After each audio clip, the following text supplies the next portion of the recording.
Welcome, welcome, welcome. This is your brother, Asar M. Hotep, and I am back once again for another Conversations with Brother Asar. And we have a dynamic and exciting show. Want to say peace and blessings to everyone who is joining us live, and of course, those in the future who are catching the archives. It is Friday, May the 29th of 2020. And if y'all have not been paying close attention to the news cycle right now, the world is ending. So, we're still going to have some consciousness and deep thought and conversation while the world ends and all of the Christians are snatched away in, what do they call it? The rapture. Because that's what I'm hearing on my timeline, that it's the rapture, that these are the signs of the end times because of everything that's going on in the world. But we will keep a level head and we will keep things going today. Today's topic is on developing an African-American school of Egyptology. And joining me to have this conversation, to bring back the conversations, the panel discussions, is three dynamic gentlemen whom I've known for a number of years in various capacities, and they will give us some insights in terms of their experiences within the field, expectations, and goals for the future concerning the subject matter at hand. So as always, first and foremost, before I introduce them, I'd like to give a shout out to everyone who is listening live and in the chat. And so we would be nothing without you guys, and especially y'all keeping the conversation going on in the chat. So peace and blessings to our regulars. We have Sister Tamika, Sister Emiket. We have Ikerti Mesura. We have Brother Robert Rand. We have Ernest Godfrey, Moye Maat, Basil Butcher, Brother Ivan, Sarah Jehuti, Dwayne Williams, L. Lee Edwards, LB, and T. Savior, if I'm saying that correctly. And then all of those who are listening live on Facebook, y'all could be anywhere in the world, but you chose to be here with us. And so I'm going to now introduce my panel. And so I will take the focus off of me. And there we go. I have, well, I don't know what the order is, for y'all and how y'all see them. But we have our good brother, Wujawu Iri Ma'at. We have Brother Tristan Samuels, soon to be Dr. Tristan Samuels. We have Brother Ifatunde Fayemi, and the ancestors who have also joined the chat, who aren't visible, on the screen. So greetings, gentlemen. You may unmute your mics. All right. ETM Hotep. This is Sanjeti Akra. Giving greetings to everyone, the panel.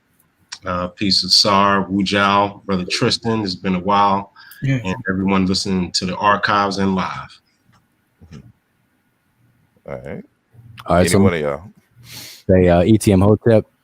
Look like my voice is probably going to follow my video is going to follow the voice. Might have to pop out, pop back in. But ETM Hotep, peace everyone. Peace, brother Saramotep, Ifatunde Fayemi, and the brother Tristan.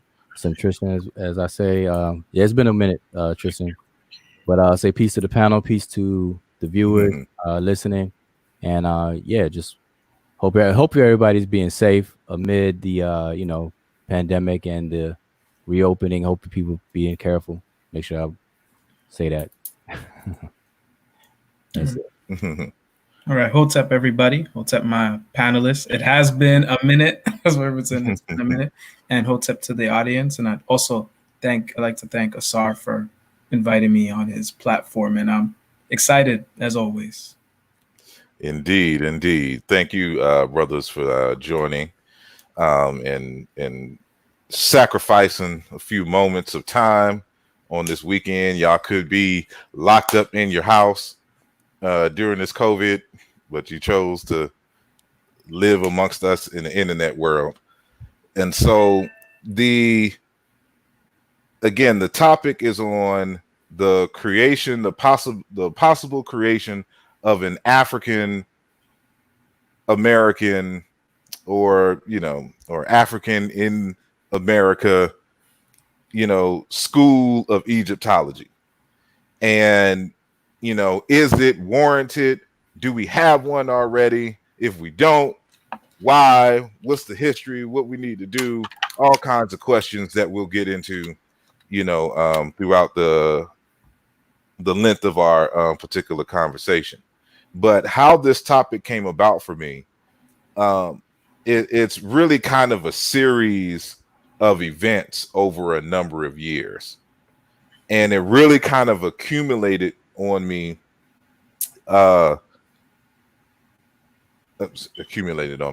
It really kind of, hit home more recently. And this is based on a particular journal article that I'm writing for an Egyptological publication. And I have it currently dispersed amongst a number of scholars for them to tear apart before it gets, sent to the journal to be further tore apart and scrutinized. And one of the scholars, he asked me sincerely, he's like, do you want to send this article to this journal. And, this is, of course, one of the whitest of white journals, one of the most difficult to get in. So I'm like, hell yeah, that's where I want to go with this information.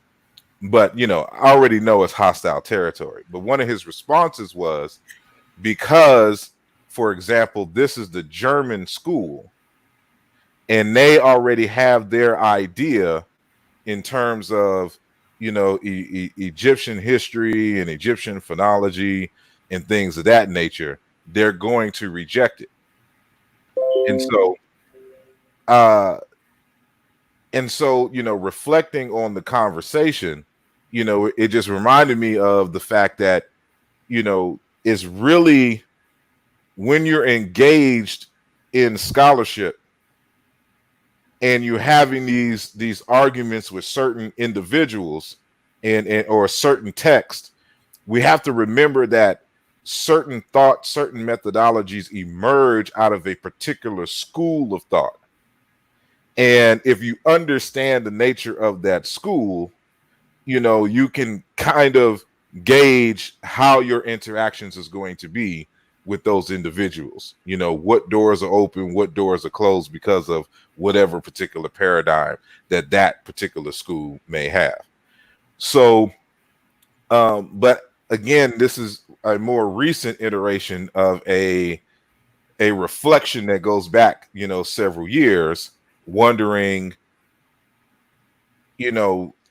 why there isn't, in my opinion, a school of Egyptologists, especially African-centered Egyptologists, here in the United States. Not people who dibble and dabble with ancient Egypt, who may know the script or whatnot, but who that's like their focus, their of interest in terms of a particular topic.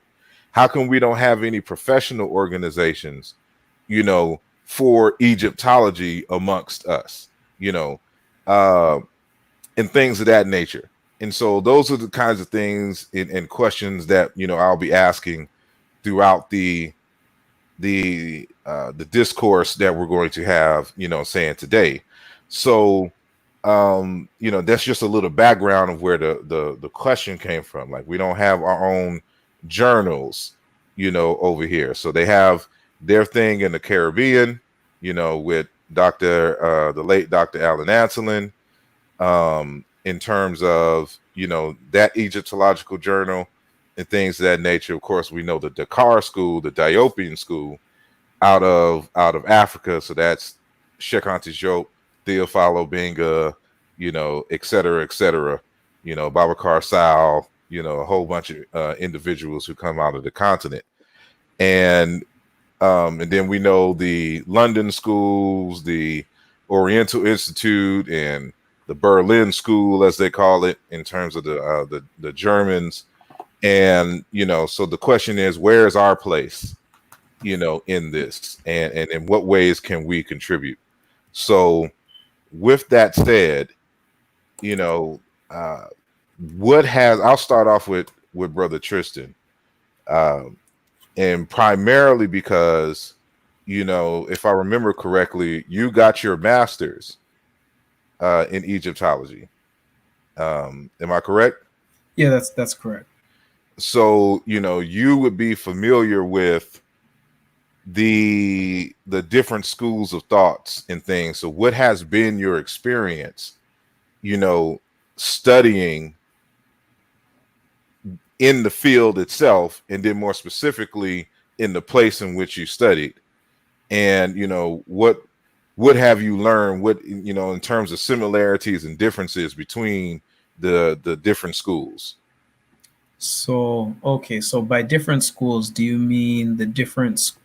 Sorry, I'm just wondering how the light looks. Sorry, I was kind of playing with the light because it looked kind of funny. But so do you mean by different schools, do you mean like the different European schools or just schools in general? Just schools in general.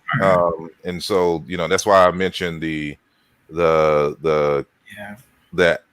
Caribbean school is more leaning towards Africa as far as the Medjat and the Cahir's Caribbean, Journal Caribbean, and things of that nature, but it's separate from the Dakar school. Like you can tell the difference in the subject matter and the scholarship, coming from those different camps. And so, of course, we say the Berlin school, the people coming out of Germany, Belgium, and then of course London, and then here in the United States, whether you're talking about Brown University, but the main center seems to be the Oriental Institute, coming out of Chicago. And so just those different, if there's even, to what degree is there a difference in terms of paradigm and things of that nature? Hold on one second. Let me add Ujawu back in. Okay.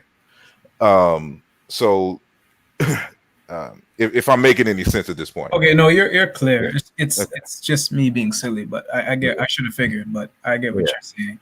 All right. In terms of what I observed, so yeah, I did Egyptology at the University of Toronto. And the way Toronto is, so they have Near East studies, and I guess we all know what Near East is, right? And the issues with that. So Egyptology is like a small slice within that at the university, and I think that had certain implications on certain things. So just on that institutional level, in terms of schools of thought within that Egyptological circle, I would say you would probably see a convergence of the German school, the Chicago school, and probably the British school, because the way that Canada situates itself is often between US and Britain.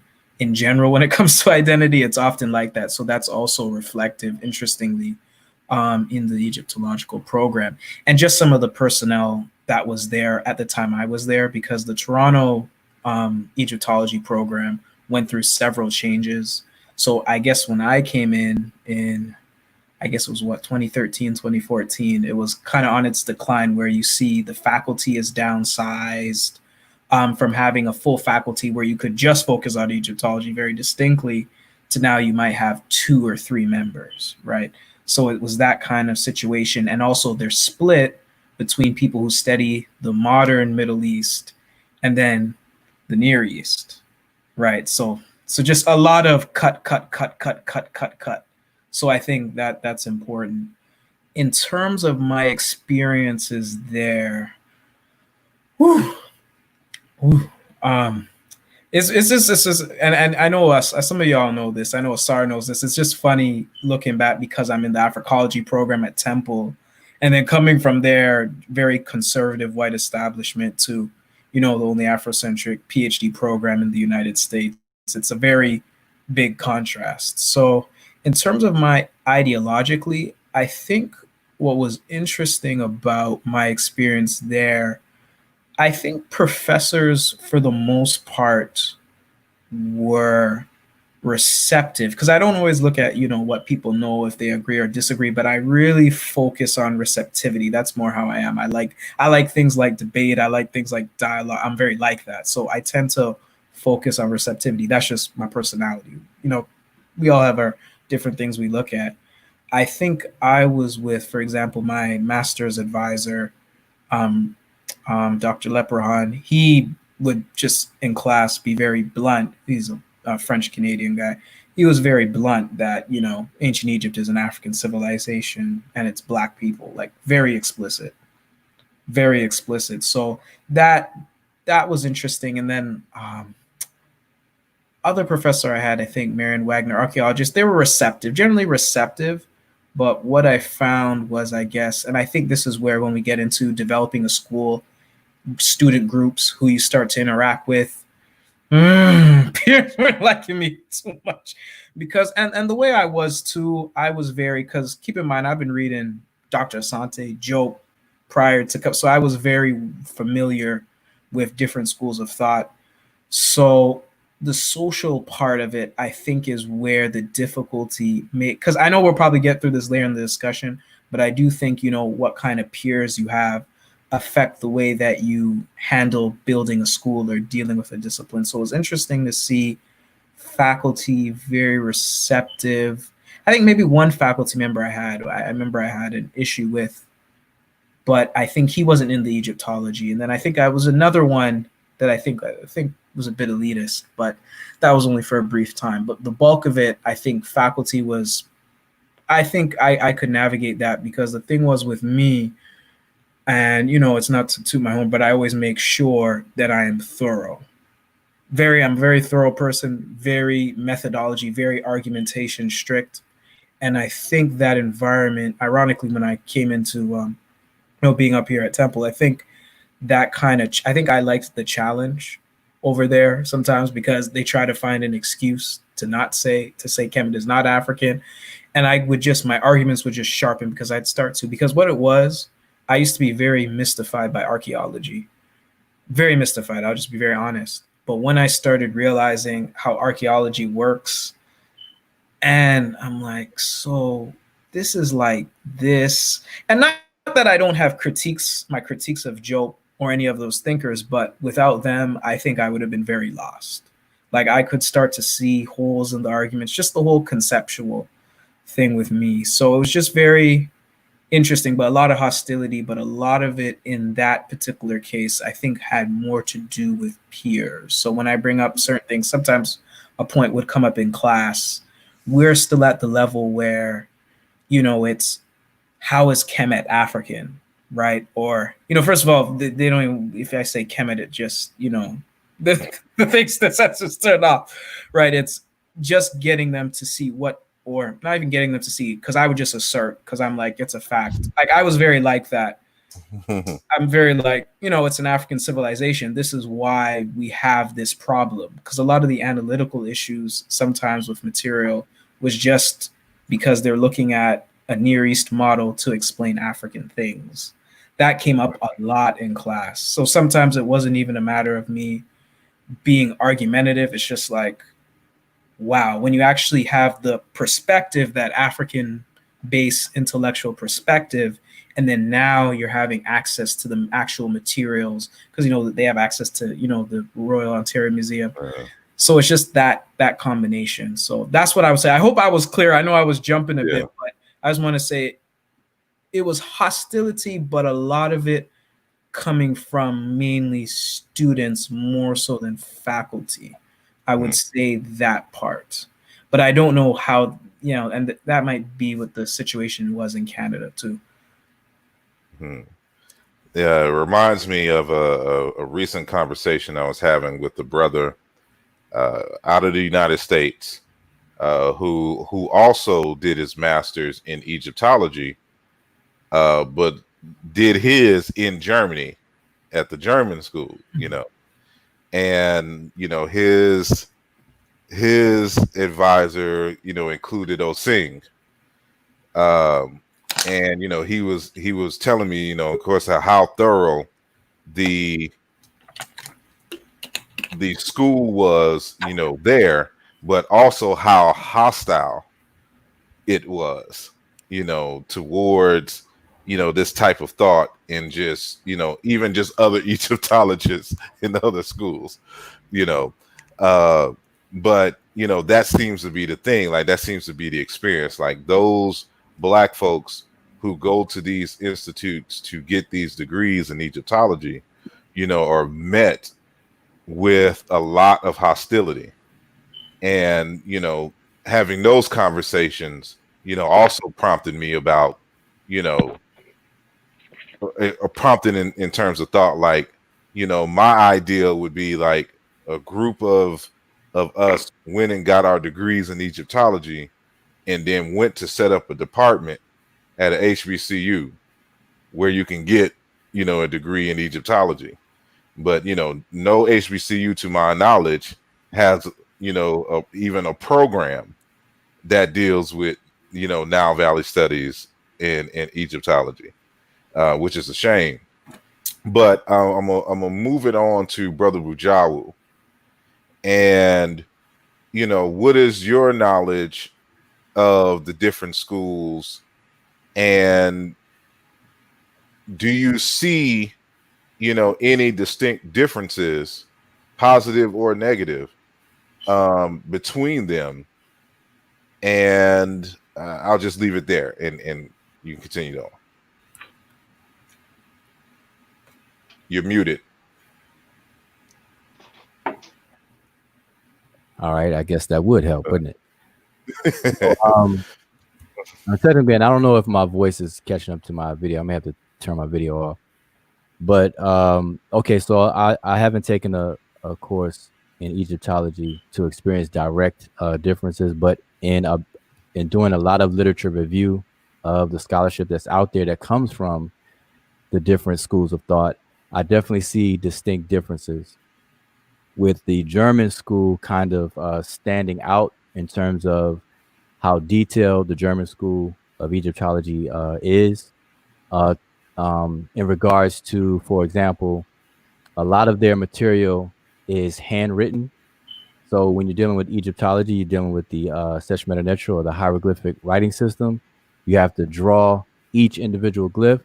And I've noticed that the German school of Egyptology has contributed a lot of that work that we use in terms of handwritten manuscripts with dictionaries, for example, the ancient Egyptian Waterbach Sprocket, or however it's called. And that's like multiple volumes handwritten.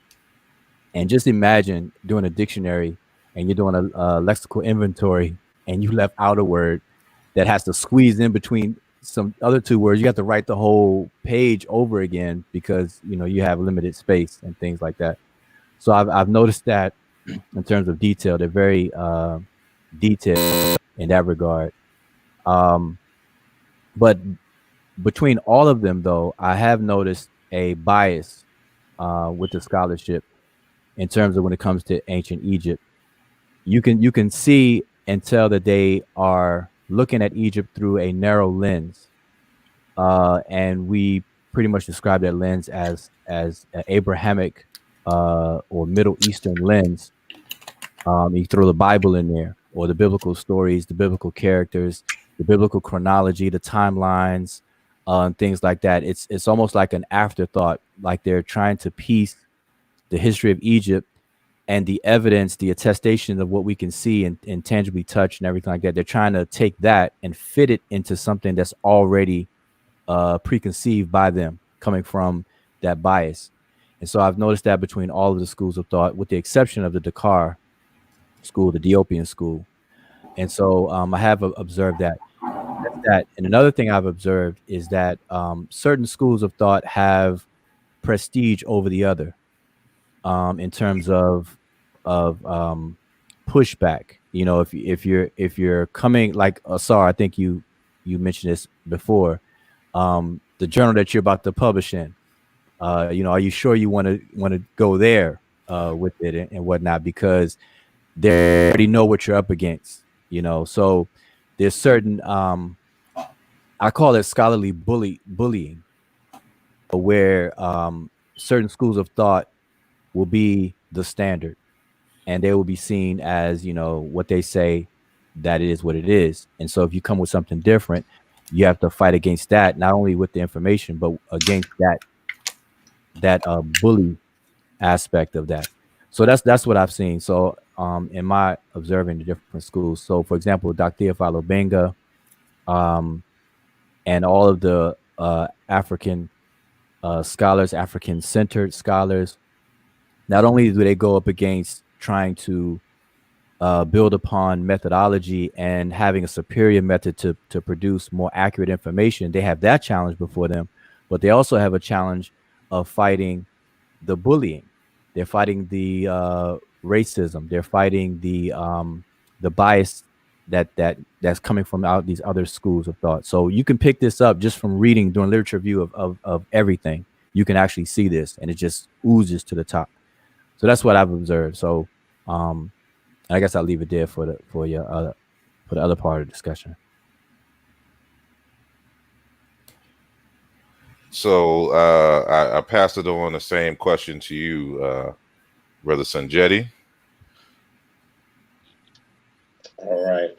So what I've observed, in my years of school, Although I did not go to school for Egyptology, I went to school for either the liberal arts at first, and then I switched to biology.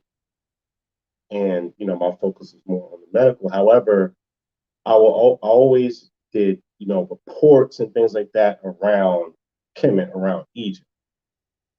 And I would notice my professors, periodically, I would get some pushback because the majority of my professors were white. And I will always speak about the African aspect, of Kemet, depending on the subject matter of the report or essay.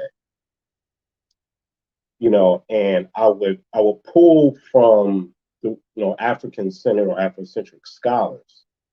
And after some years, I started noticing, of course, differences to where I was mostly using English. Only in the recent, let's say, 10 years that I really started looking at the German and French. But of course, there's always this pushback. We would be called like wide-eyed Afrocentrists. We try to make everything Black kind of thing. And once I started getting to the works of Shekin Tejo, I was able to make better arguments, starting at Community College in Philadelphia, where we had a pretty strong African-centered student community there. But then when I get into some of the French works and the German works, like what Wuja had mentioned, the Wörterbuch, it's the Wörterbuch der Egyptischen Sprache. So that's the most extensive dictionary of the Kemetic Egyptian language we have to date, 7 volumes. I've noticed that the quality of Egyptologists, when we compare it to our African-centered scholars dealing with Kemet, there's a big difference. So, for example, if we take the Book of Comerfort by Day, written by one of our own scholars, Dr. Karinga, and I read that work, and again, this is my early days of college, my early 20s. I read that work, but I also had the work by E.A. Wallace Budge, and his Book of Comerfort by Day translation that many of us have. I believe that's the 1890s. I believe that was published. And I noticed the detail that is in that work. Although the work itself is outdated, most of us will use the Faulkner translation. It's still heavily outdid the work of our own scholar. And I felt a level of disappointment because I felt that if we are representing Africa, and this is, quote unquote, our stuff, if you will, then, I would like to see detailed work at minimum as detailed as the Europeans have done.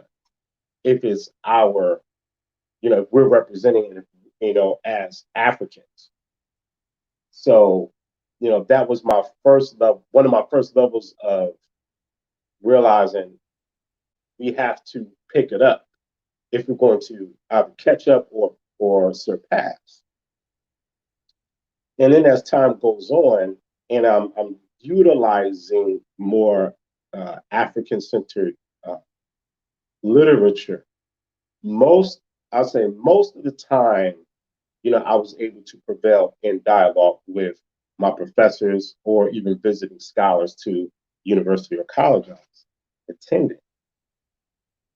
However, I noticed that in one conversation I had with a visiting scholar speaking on Jewish history, and he's using Kemet, more specifically the Merneptah stela from the 19th dynasty, erroneously called the Israel stuff.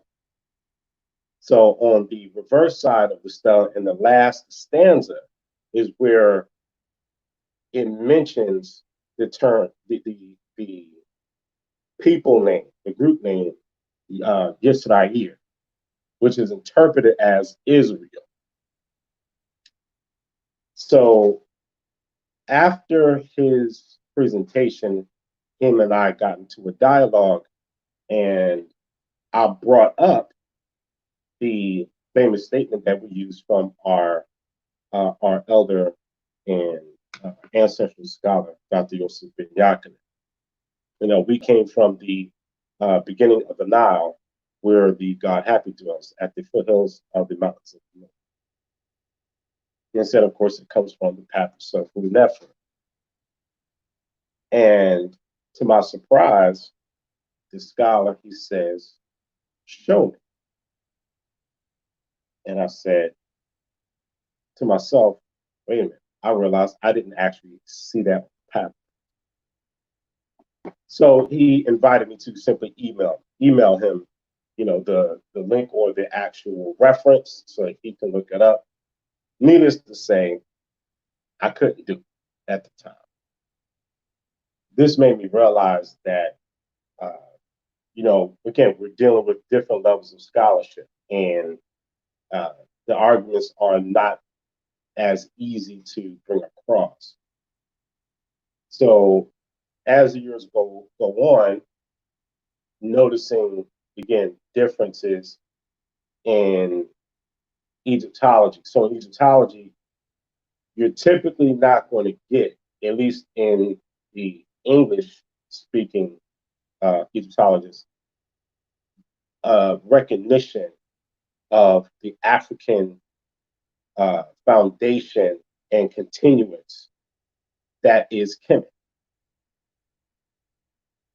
You'll get that more so from, you know, the other schools of thought. So the Ethiopian school or the Dakar school, you'll get that.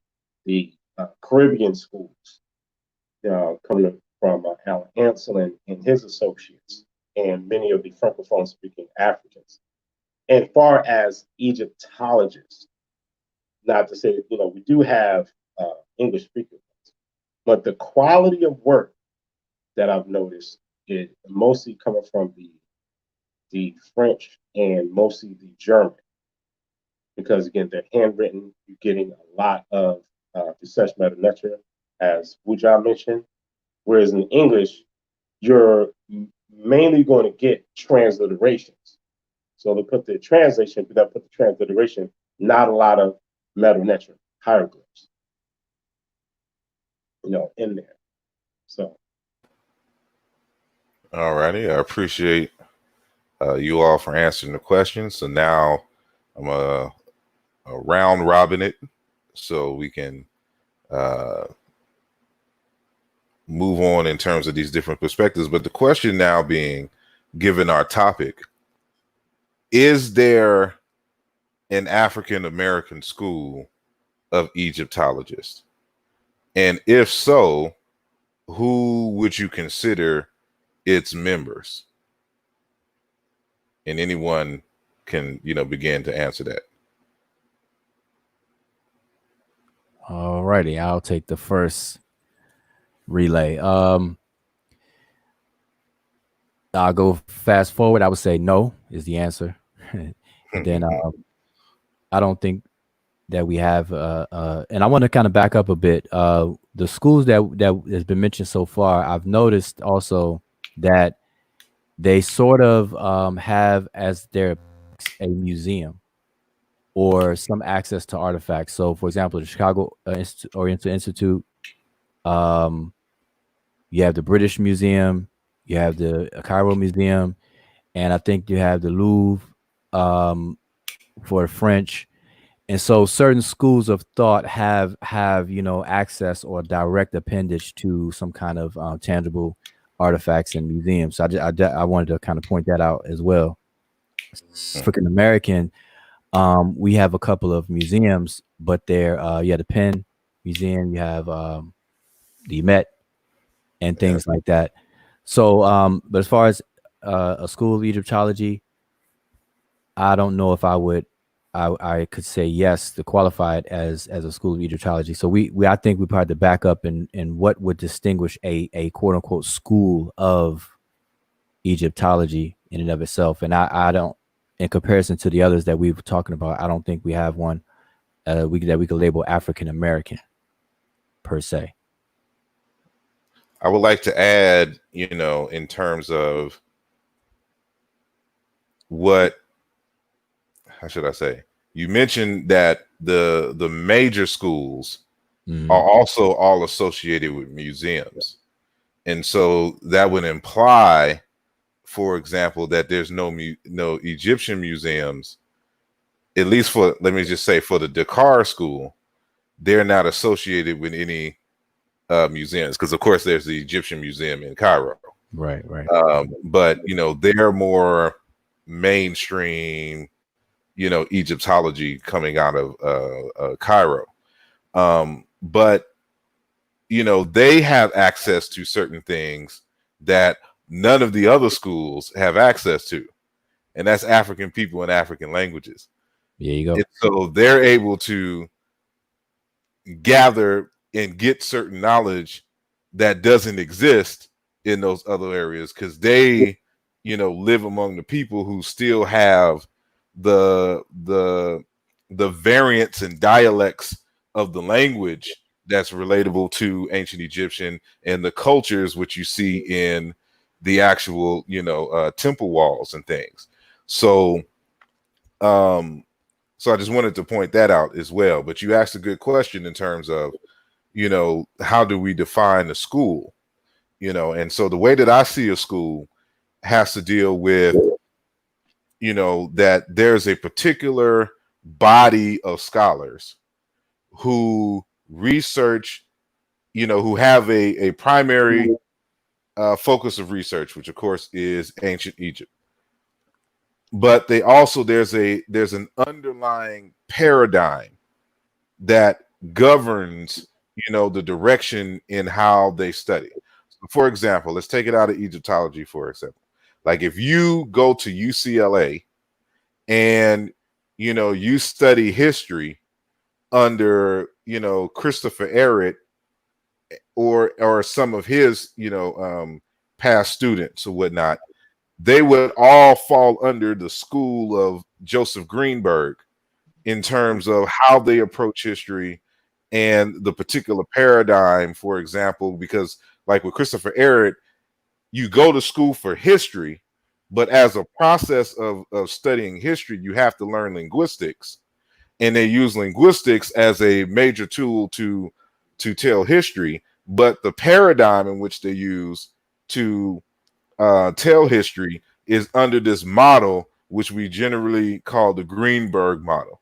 And so that's where they classify the languages of Africa into Khoisan, Nilo-Saharan, Niger-Congo, and Afro-Asiatic. And so if you go to that school, literally UCLA, and study history, under that chair, you're more than likely going to be under, you're going to be graded in terms of your competency, based upon the parameters of that particular paradigm. And so it's the same, when you go into Egyptology, like they have a certain, paradigm that governs, in terms of the methodology. So it's just like when Brother Tristan mentioned earlier that, coming from where he went to school in Canada and then coming to Temple, Temple has a particular paradigm. We call it Afrocentricity, and so like Afrocentricity is the overall model and paradigm that shapes how you do study of African people when you go to that school. So is there something distinguishable enough to these major schools that we're talking about, and in terms of their paradigms, in terms of their methods, in terms of their expectations, and in terms of their, the quality of the body of work in which their scholars produce? Like, who are the famous people who come out of that school, and things like that. So if any of what I just said makes sense, okay. So narrowing it down that way, I I would still say my answer is no to the question, but I would just highlight people. We have Dr. Raketi Amin, we have Uncle Ra, and I'm talking about people who actually publish.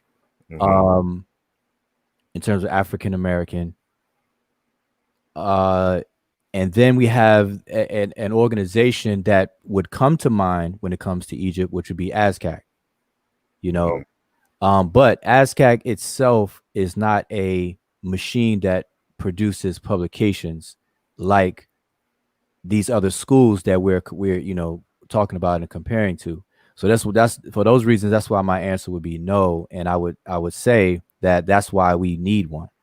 We need one, because just as an example, I recently had experiences talking to a few people about ancient Egypt, and we were talking about the art, the structures, the pyramids, the temples, and things like that, and how they were built. That's like a famous topic with everybody, and how it was built, and the fact that there's evidence that the precision is like evidence for some type of machinery, some machining was done, and things like that.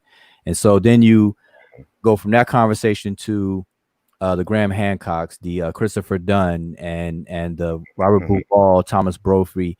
You have that aspect of conversation with Egypt, but then you have Egyptology, and so even within that, those folks are against Egyptologists.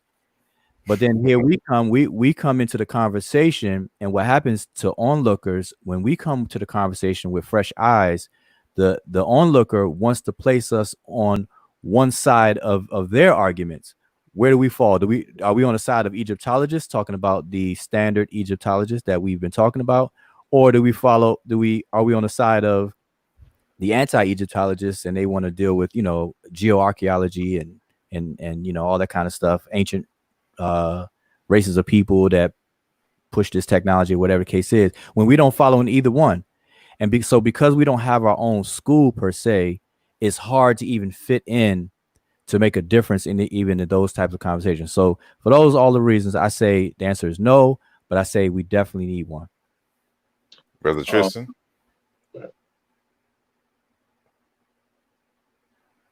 You're muted.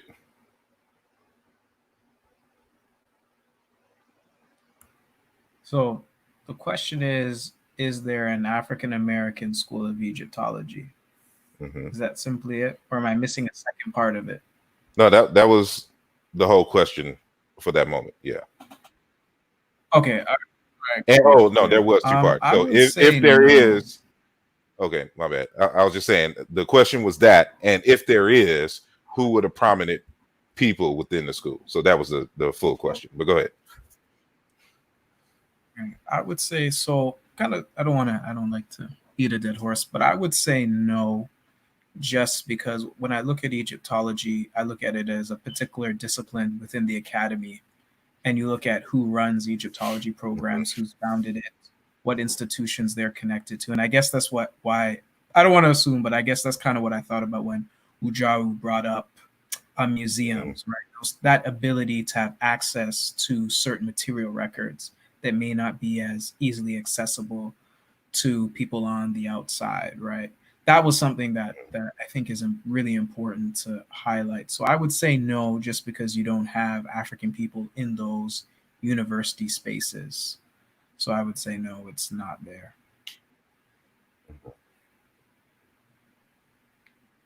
Sanjay?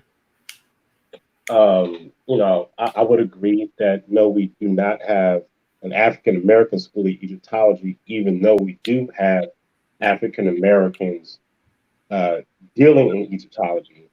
And again, not discounting any brothers and sisters who are Egyptologists that I'm unaware of. But as a school that is unique to African-Americans, no. But then, I would, I also want to, recognize Dr. Raketi Amin and the ancestor Aunt Mira, both of whom, I've learned under. But here's a question. All right. So, what constitutes a school of Egyptology, period? Those questions need to be answered. in most cases, if not all cases, you would need a background in what, anthropology or archaeology, perhaps a history. Brother Tristan, you can speak more definitively on that. And this gets us into a scientific background in critical thinking, because when you're dealing with Egyptology as a field, it's not just about being able to identify a statue. This also involves different areas of science. It involves forensics, when you are analyzing, say, mummified human beings or mummified animals, fossil records. So now you're dealing with it's a type of forensics, which is under biology. You're studying the text, and now you have to learn language, etc. And then it's a matter of taking French and German, and perhaps even other language, maybe even Spanish, because there's a Barcelona, University of Barcelona, they have Egyptology, and even other countries in Europe, even in Australia, there's an Australian school of Egyptology. Mm-hmm. So you have to, in order to really read works like the Kundan, which is a German text, in which I think you mentioned, you alluded to it at least.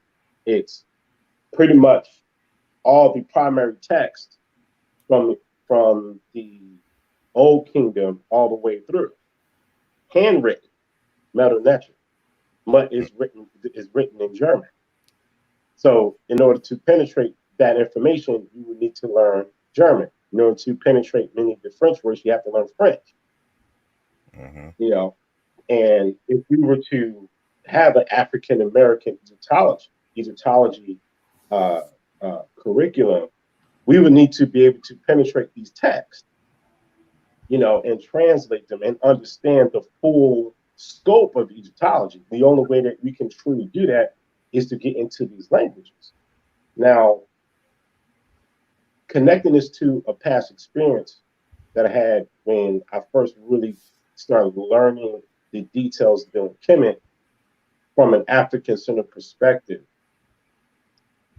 it was, you would get this teaching, and again, this is not all of our scholars, but maybe a few here and there, that would say we have to learn to read the text directly. We shouldn't have to read French or German or European languages in order to read the text.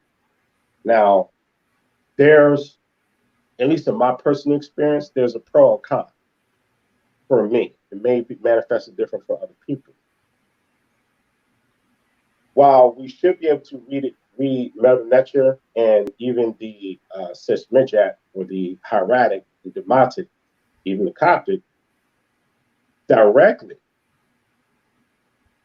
the con of this, of saying we shouldn't have to learn these other languages, is it wasn't until my mid-30s that I realized I need to learn French, where I could have done that in my early 20s in order to penetrate these texts, but it was discouraged to learn those things. So this became a somewhat of a disadvantage, at least in my own experience. And then now, I'm older, looking at what's the fuller scope of what's actually available and how far behind we actually are. It's like a piece of paper compared to a mountain, literally, of how far behind.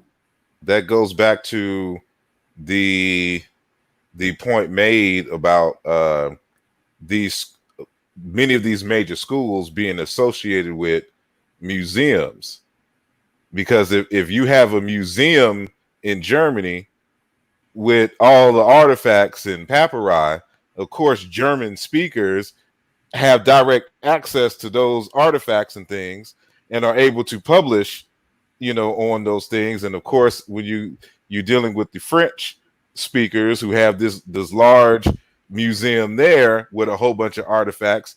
They're going to be able to, and so that's the disadvantage of the on the African side, unless they have direct access to the Cairo Museum, they don't have access directly to those artifacts. So of course they have to penetrate the scholarship that has already been done. But of course, like this is something that I would hope, if we were to develop an African-American school of Egyptology, that we would not have to also, how should I say? And there's a whole bunch of politics, of course, and history involved in this. But when you look at these European schools, for example,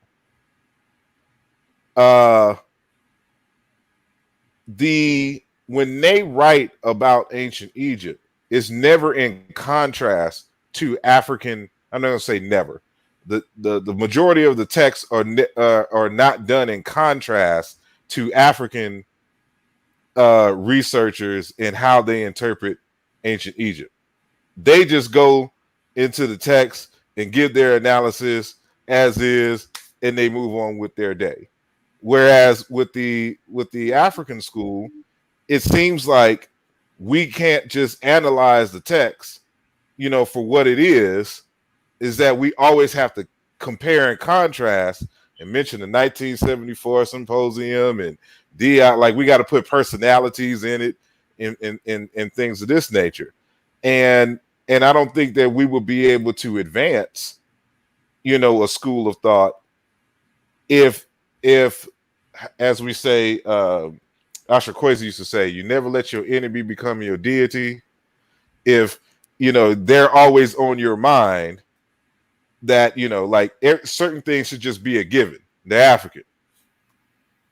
We're not going to argue that anymore. We already had people to argue that to me successfully on various accounts. So now what can we do in terms of penetrating the text and seeing, what their thoughts are?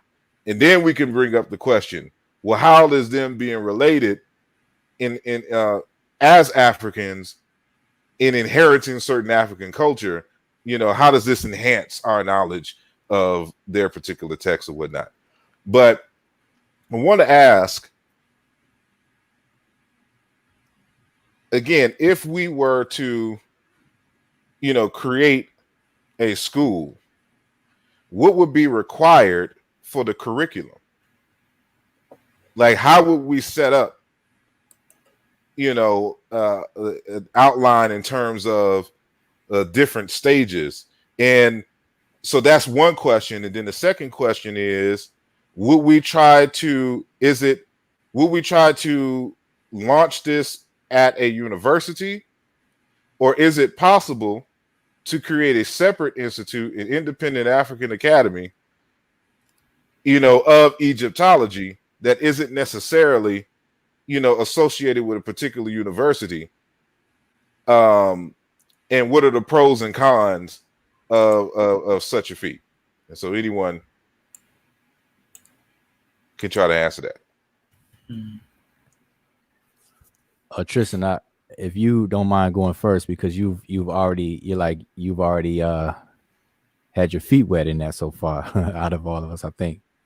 Because I'll just pick up from wherever you speak on.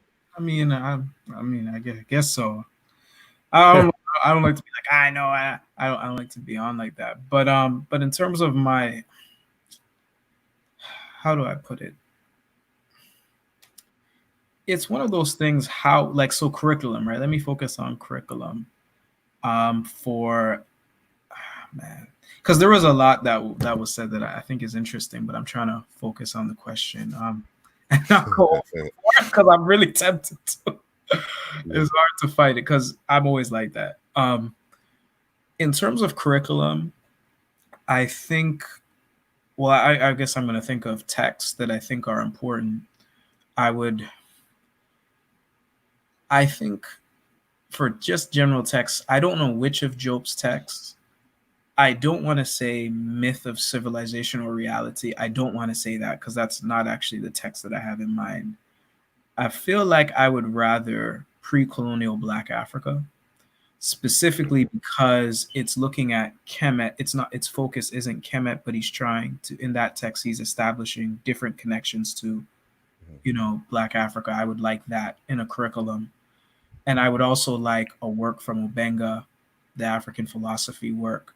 So at least we know, where our foundation is coming from, and it's your vantage points or how you engage them, how you re-engage their ideas, because we're always in and out with certain ideas as thinkers.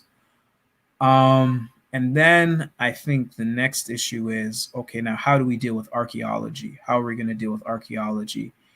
And that's where I think that things get interesting, and maybe something that comes out of maybe Anthony Browder's work in the South Asif project, the ASA project.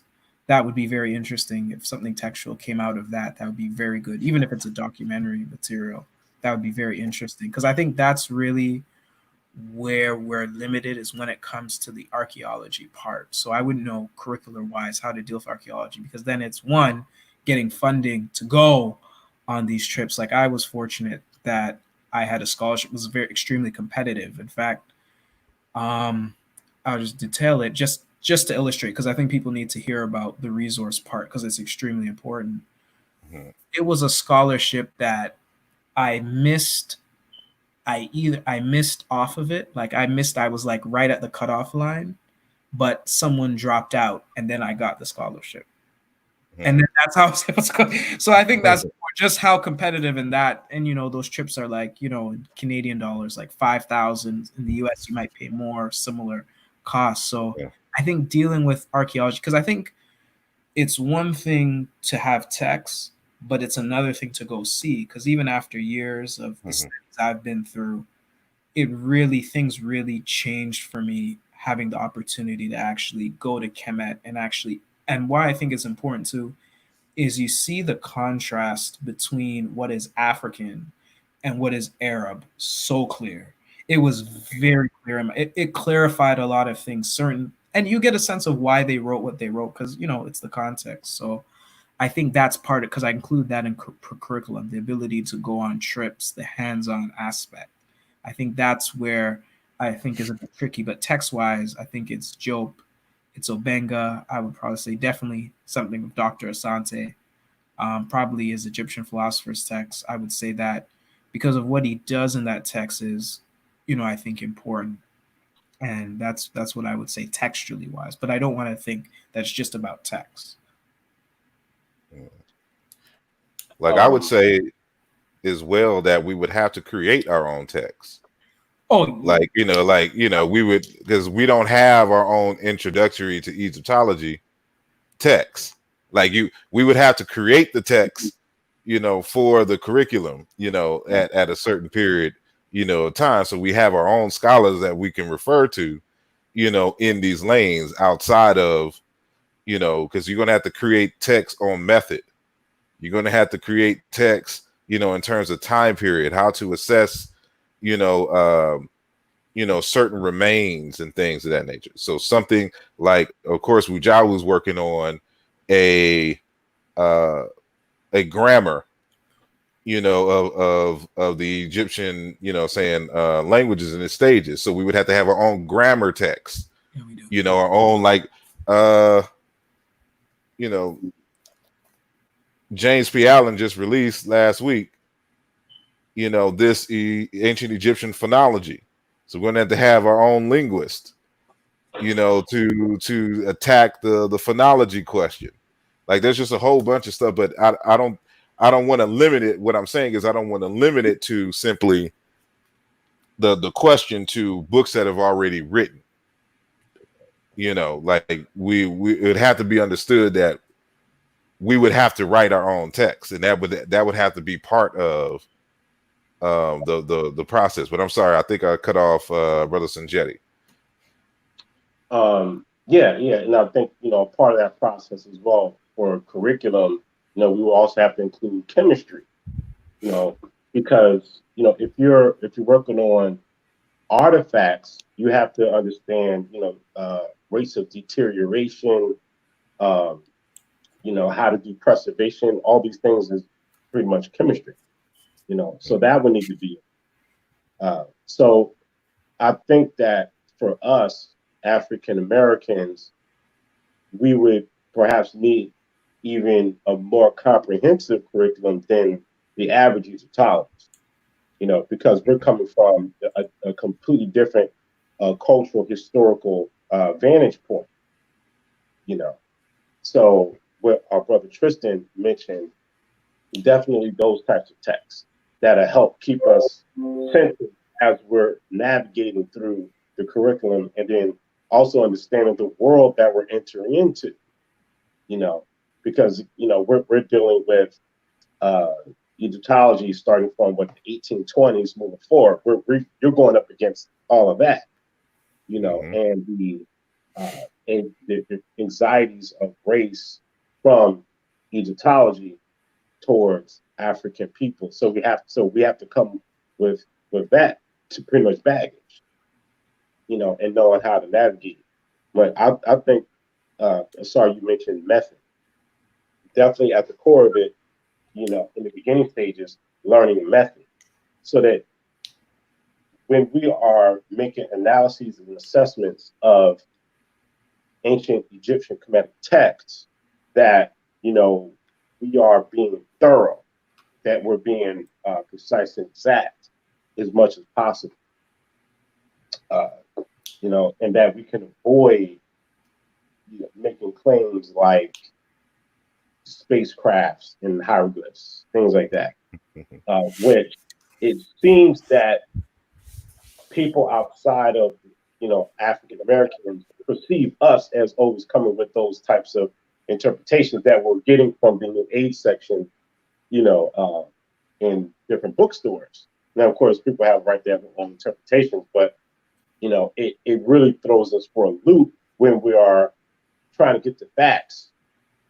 But, you know, we're met with, say, pseudo-scientific and other interpretations that have very little grounding. And as African Americans who are, you know, looking to advance our studies and understanding of the world via, in this case, Egyptology, Kemetic, or Africana studies, you know, we're flooded with all these ideas that are baseless.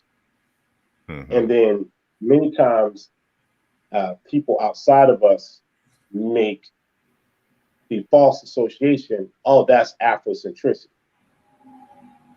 you know, without them doing any real analysis, where none of that is Afrocentricity. By saying aliens are in the hieroglyphs or some other wild ideas, none of that is Afrocentricity, but then it's falsely labeled as that. So we have to combat that, you know. So would y'all see, I guess any of y'all can answer this. If y'all see, you know, like if we create an independent Egyptology school, would it be its own thing, or would it be a subfield in Africology? Okay, I wanted to address it because I kind of skipped addressing, you know, curriculum wise. I just wanted to add to what was said already is, and I think Sanjay, you touched on it, is that to develop an African American school of Egyptology, we're not coming from a beginner standpoint, like how the field of Egyptology started, where they started with a clean slate.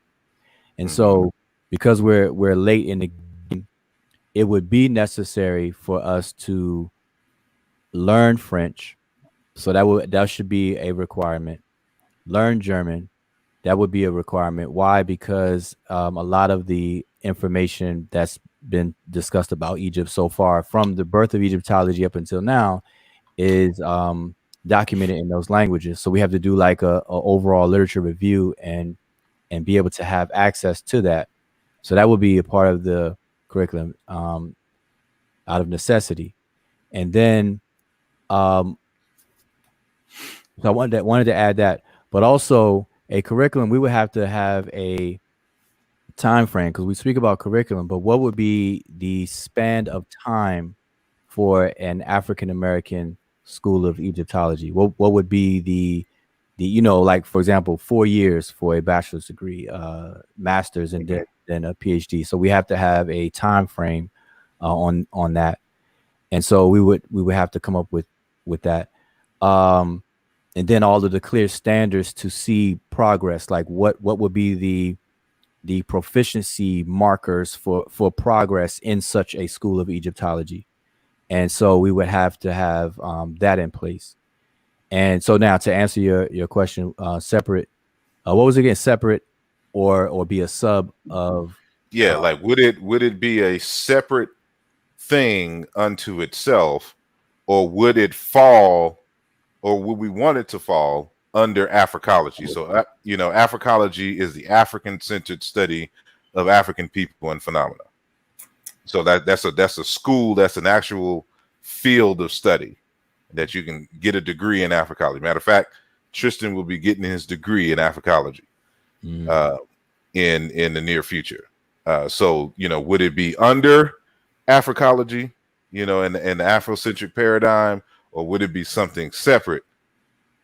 And will we require it? So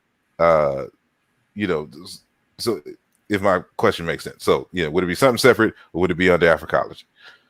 Well, it would make. Okay. I'm sorry. Like this. Yeah. What about if you have Africana studies with an Egyptian or Kemet focus, because you can do that as well. But I guess that would be kind of like, as you said, under the field. But have your bachelor's degree, Africana studies, with the concentration in Egyptian studies. Then when you get to your master's, and it's say straight Egyptology or like archaeology or anthropology, and then you move on to the PhD. Like, what do y'all think about that?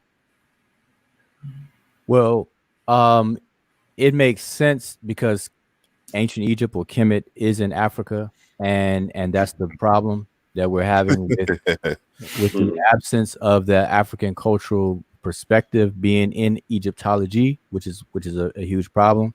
So it makes sense to do that, but logistically, it seems like the Africology should be prerequisites to the African-American School of Egyptology, because it encompasses so much more. Because you have to, like I said, you have to learn these other languages to pierce or have access to the literature that's already written about it. Then you have to have elements of learning the language itself. You have to learn the grammar. You have to learn how to read the sesh. Those should be requirements. You have to know at least the process of archaeology, how it's done, and things like that. So that's a lot more that's kind of outside of Africology per se. So it seemed like one would come before the other or something like that, not under.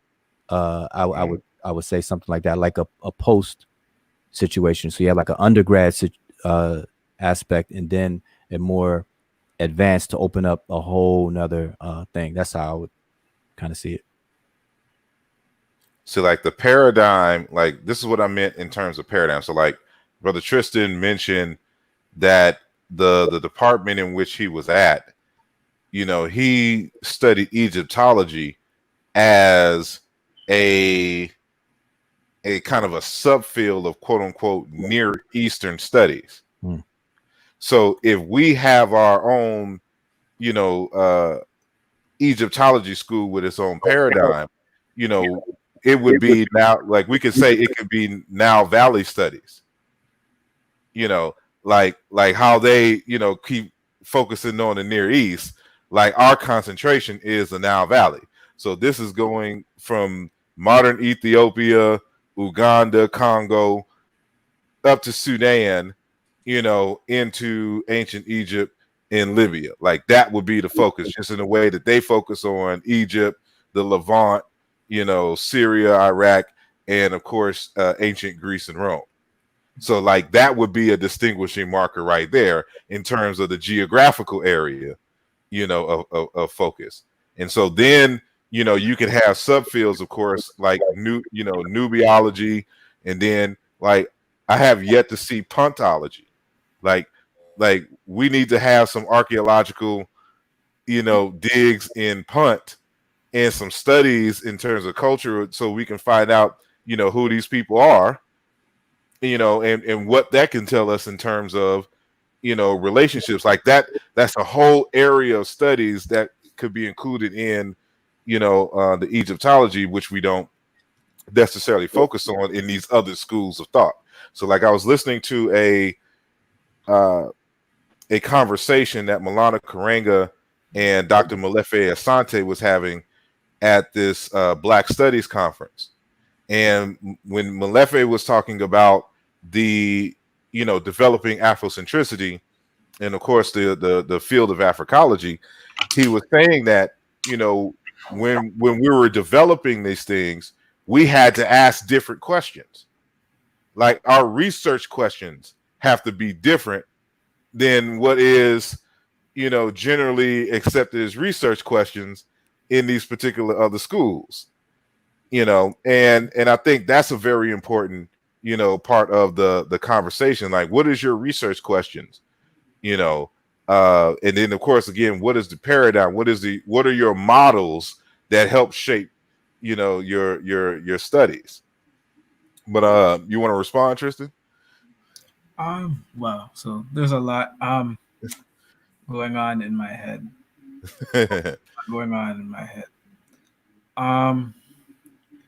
So to the question, because I want to address what you said and then address the question at the same time. I'm working on being concise. I'm really working at it. I'm working at getting better at that. The way I see it is that I don't think in Africology, I think you'd have an African-American. There's fireworks in my back. I don't know if y'all heard that. Sorry. Yeah. Okay. I don't know. That's Philly. That could be something else. Yeah. So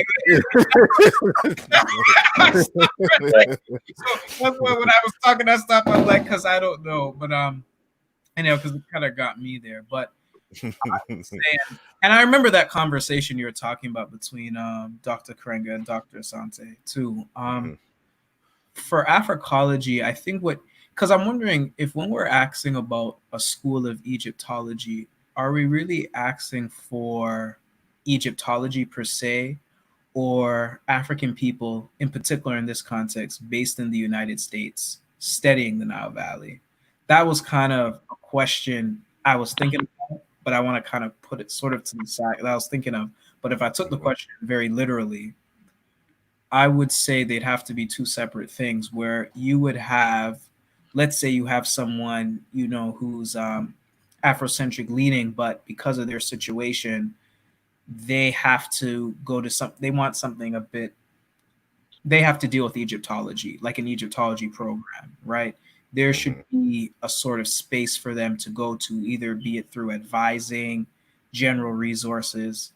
So if they want to deal with the Egyptology angle, because I think that has its own baggage if you go through Egyptology. Then on the Africology angle, what you would have is because this is what we want, this is what Africology is supposed to be, right? It's supposed to be, we can all do different things. So one of those things is, and I like how you said Nile Valley studies, because why I think that's important. I really think it's important not to, and I know we don't do that in our heads, but I just mean I think it's important to emphasize Kemet in that Nile Valley context. And obviously we know the larger African context, because sometimes what I observe is we'll say, okay, well, why don't we talk about Nubia more? Or why don't we talk about Punt? And we make it a kind of like, it's almost like Protestant Catholic thing going on. And I don't think that's very functional. But also to your question about Punt, that's one of the areas I'd like to get more into. But again, it's one of those resource things. But back into the question, I think with Africology, you would have an area of focus. So, for example, because Africology is supposed to be holistic, right? So if you have people who want to look at the Nile Valley in whatever capacity, there's that section. Then if you want people who want to address social issues within Africology, like social issues facing African people, you can kind of do that. That's how the Africological vision is. It's supposed to be holistic because, you know, like you said, when Egyptologists get to writing, they don't have to address anything. They just write as if, right? Because their paradigm is assumed. So that's sort of where you're going for Africology. But if I'm taking you literally and we go African-American School of Egyptology, I think you're tied to certain things with Egyptology one way or another. There's some type of engagement. We can debate what it is, but there's something that makes it a separate institute. That doesn't mean you can't have both, by the way. I'm not saying it's either or thing, but it would be in different capacities. And I think that's a lot of what maybe starts happening as you have some scholars who may be in Egyptology programs. Some of us may be in Africology programs. I think especially with the situation that it is and staying in the Nile Valley, I think that's the most pragmatic. I hope I made sense of what I said. No, you made sense. And that's just the thing. Like, it's what in terms of how I envision it, it wouldn't be something that, because of course, you know, we love to study Africa at all time periods, you know, and all together, you know, as one unit. But, you know, when you go to school, you specialize in something. So this would be for those who want to specialize in ancient Egypt, you know, and as that unto itself, without necessarily having to answer, you know, the political, you know, issues with, you know, Sangore or whatever, or you know, Tashaka Zulu in the 1800s and things of this nature. That it's just its own field of study, just like you would have, you know, Zulu as its own, you know, historical field of study, you know, or the Oyo kingdoms, and you know, or just West Africa between this period and this period as its own, you know, focus. And so, you know, so I'm envisioning just a group of scholars who that is their focus. Ancient Egypt, number one, with the Nile Valley, classical Nile Valley, you know, in general, is that would be our quote unquote Near East, you know, studies. It would just be the Nile Valley unto itself. And, you know, of course, that wouldn't limit, like you couldn't, you know, because if it's a valid question in terms of, for example, migrations, you know, out of the Nile Valley after the, you know, during and at least up to the Roman and Persian periods, you know, is there evidence, you know, saying for that? And what are the larger implications? But it's still, the focus is the Nile Valley unto itself. So I'm sorry, you want to say something, Brother Sanjetti? Yeah. So as you was talking, I was again thinking about curriculum.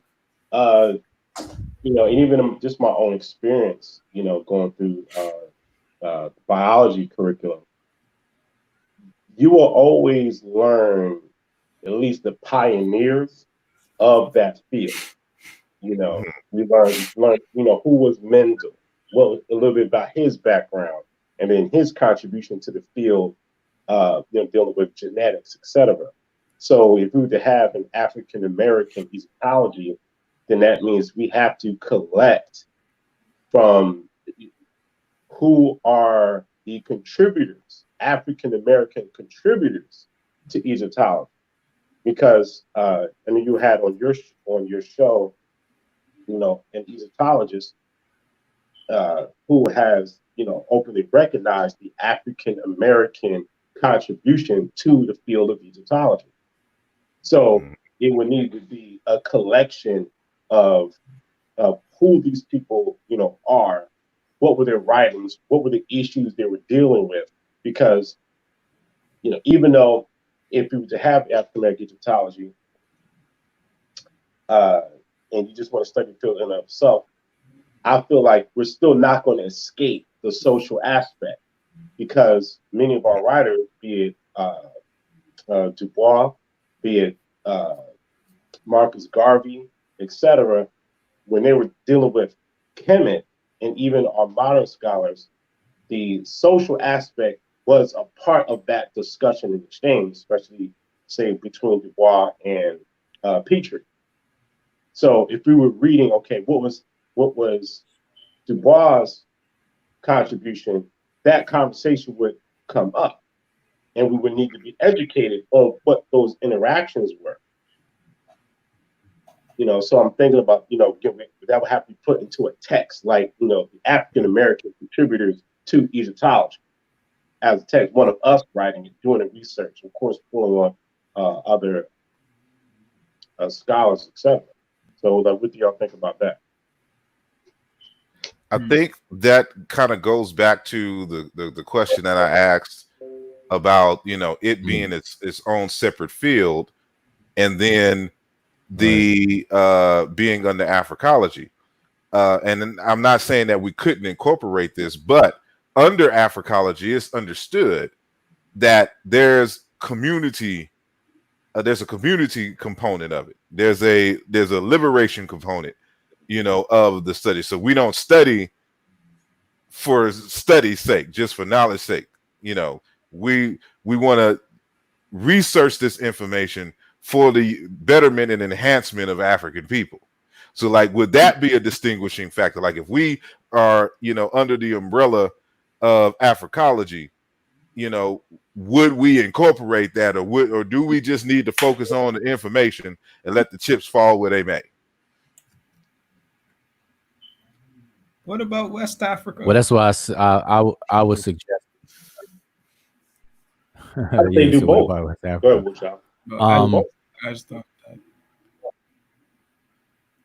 that. That's what I was saying. That I think that I don't know. It must be a little delay with me, but that's why I say I think there's one shouldn't come from out of the other, because like with Egyptology, right? We're trying to engage a culture that's no longer here, and so we have to identify the culture. So what aspects of the culture are we trying to engage in and become intimate with? And so there's certain requirements for of us in order to do that successfully.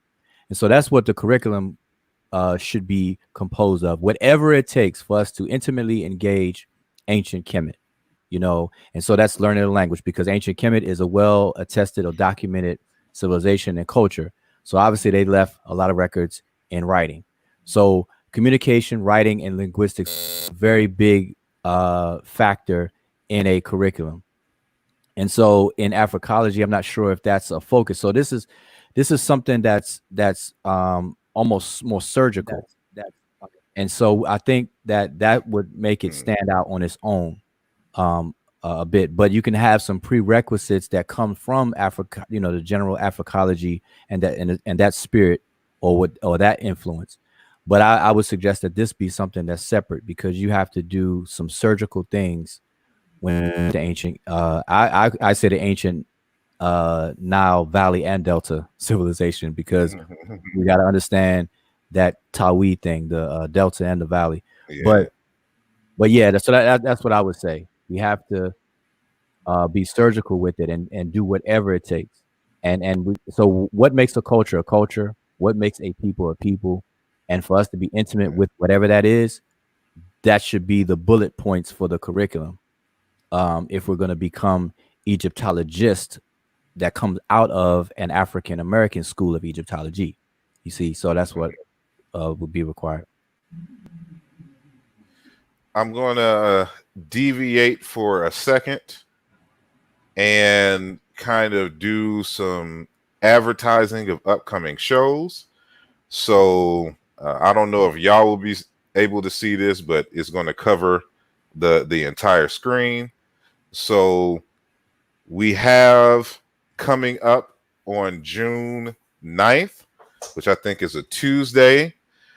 Speaking of Egyptologists, we have Dr. Sally Ann Ashton out of London, who's going to join us live. That is going to be at 1 p.m. Eastern Time on June 9th. And for those of us who are overseas, especially on London time, and I don't even know what the exact name is for their time zone, but for me it's just London time. It'll be 6 p.m. where y'all are at in London. So 1 p.m. Eastern time in the United States, 6 p.m. Eastern, 6 p.m. London time, again on June the 9th. And so we'll be talking about, her time at the many museums, her scholarship as well, and her shift in her focus on the Africanness of the ancient Egyptians. And so this is one of those rare persons of European descent who is not afraid to acknowledge the quote unquote blackness and Africanness of the ancient Egyptians. And so she has plenty of videos that you can see on the net, but she's also changed careers. She's actually a psychologist now. And so we'll talk about that when we get into our conversation. And so the following people have agreed to come on the show. We're just solidifying the date and time. So we're going to keep it in the the London area, even though he is currently at Temple University. This is Dr. Kamani Nahusi, who is an Africologist as well as a shesh, a scribe of the Meta Neter language. So he'll be coming in, if not next week, it will probably be the week after, probably the same week as Dr. Ashton. So, stay tuned. Make sure y'all hit the like button and you hit the reminders and the bells to be notified of when, these shows will come about. And so then we have Dr. Abdul K. Bangura, and that's Karim Bangura. This brother out of Sierra Leone, who teaches at Howard University and has 5, and I'm saying this correctly in English, 5 PhDs.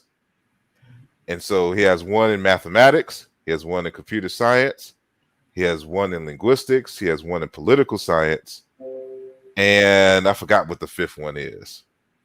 I have to remember, but he has 5, and I think like 3 or 4 different master's degrees in similar areas. And so he's going to join the program soon, and we'll be talking about his works, a few of them which I have, and his journey into scholarship. And so lastly, we have one of my old professors, Dr. James Conyers, an Africologist out of the Temple School, who is the head of the African-American Studies program at the University of Houston. And for some reason, I couldn't find a better picture. And no matter what picture I got of Dr. Conyers, he looks exactly the same in every picture. He does not smile. I'm going to have to find a good picture of Dr. Conyers. But, he'll be able to answer, in very good detail, the nature of Africology, Africana studies, its methods, paradigms, its research questions, and things of that nature. So we'll be getting into that, deeply. So these are the confirmed guests that will be coming up in the near future. And so please stay tuned for that. And we'll actually be having Brother Jean-Claude Mboli on soon. So sometime in June, he'll be coming back to the program. And we're going to be talking about the difference between Coptic and Middle Egyptian and his argument for them being a separate language. So, and then, I got some more folks in the pipeline.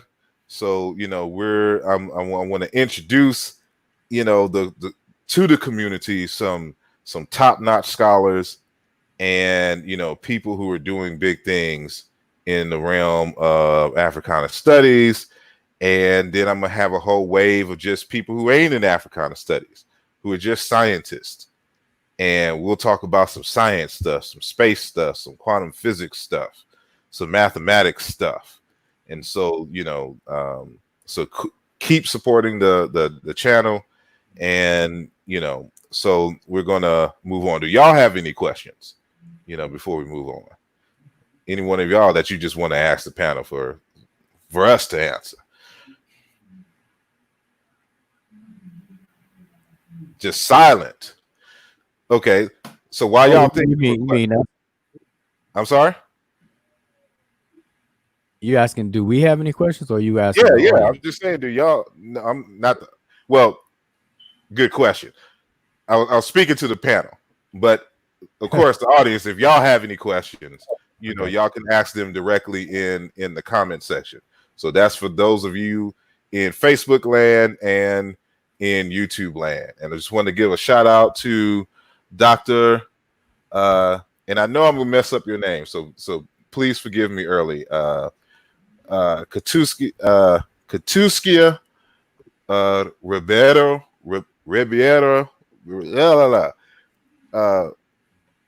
beautiful sister out of Brazil, who I've met at the Check on the Diop conferences.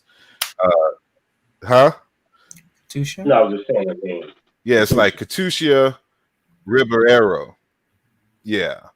And they have a whole, they're building their Africology, center, there in Brazil. And I've met a few of them, and I'm in correspondence with others. I'm even feeding some information to a brother who's working on his PhD in Africana philosophy down there. So it's a good group of individuals. Just wanted to shout her out, and Kisa V. Johnson and James A. Smith and brother Kufu and Antoine and brother Trevor G. Piper, H-Town in the building, A. Unc Kim, and everybody else who I see or I don't see who's listening live on Facebook. But anyway, so. Well, yeah, I do have something to say about that. I'm glad that you brought up the sister in the community in Brazil, and there, of course, they're mainly speaking Portuguese. We say Portuguese, so it's Portuguese. We also have to realize that we have to get out of this mentality of being monolingual. And that comes with, and I'm going to say, United Statesian arrogance that we get from white Americans of forcing other people to speak English, where English is only one language out of thousands. There's scholarship in other languages that is at minimum as prominent as we have here. I'm talking about minimum. And in many cases, there's even more detail and more scholarship in these other languages. Now, granted, when we talk about, say, the French school, the German school, to penetrate text, keep in mind, we have African people all over the place who are doing the same studies that we're looking at, studying Kemet, studying African civilizations, and they're speaking French, just as much as we're speaking English. So, and we have people in, Brazil, they're speaking Portuguese. They have a whole, like you said, a whole African-centered, community dealing with these same studies. How do we communicate? And, what we're calling Americans, we're known to be monolingual. We're in other places. People are at minimum bilingual.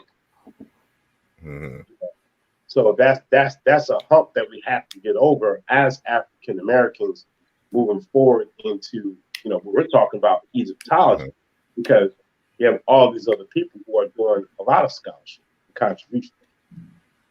Well, that brings up another question, or a good question, or yeah, a question regarding the African schools in general in terms of finding a lingua franca, like an African lingua franca that all African people, need to learn and to also start writing it.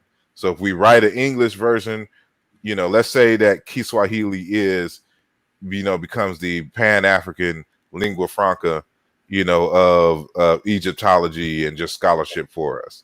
So if we're writing in English, we need to make sure that we write a version in Kiswahili, and that no matter what the language that colonial language that we're speaking, if we have the text written in Kiswahili and everybody, makes an effort to learn that, then the communication won't be as hard, so to speak, because everybody has that particular language to be grounded on. But I want to.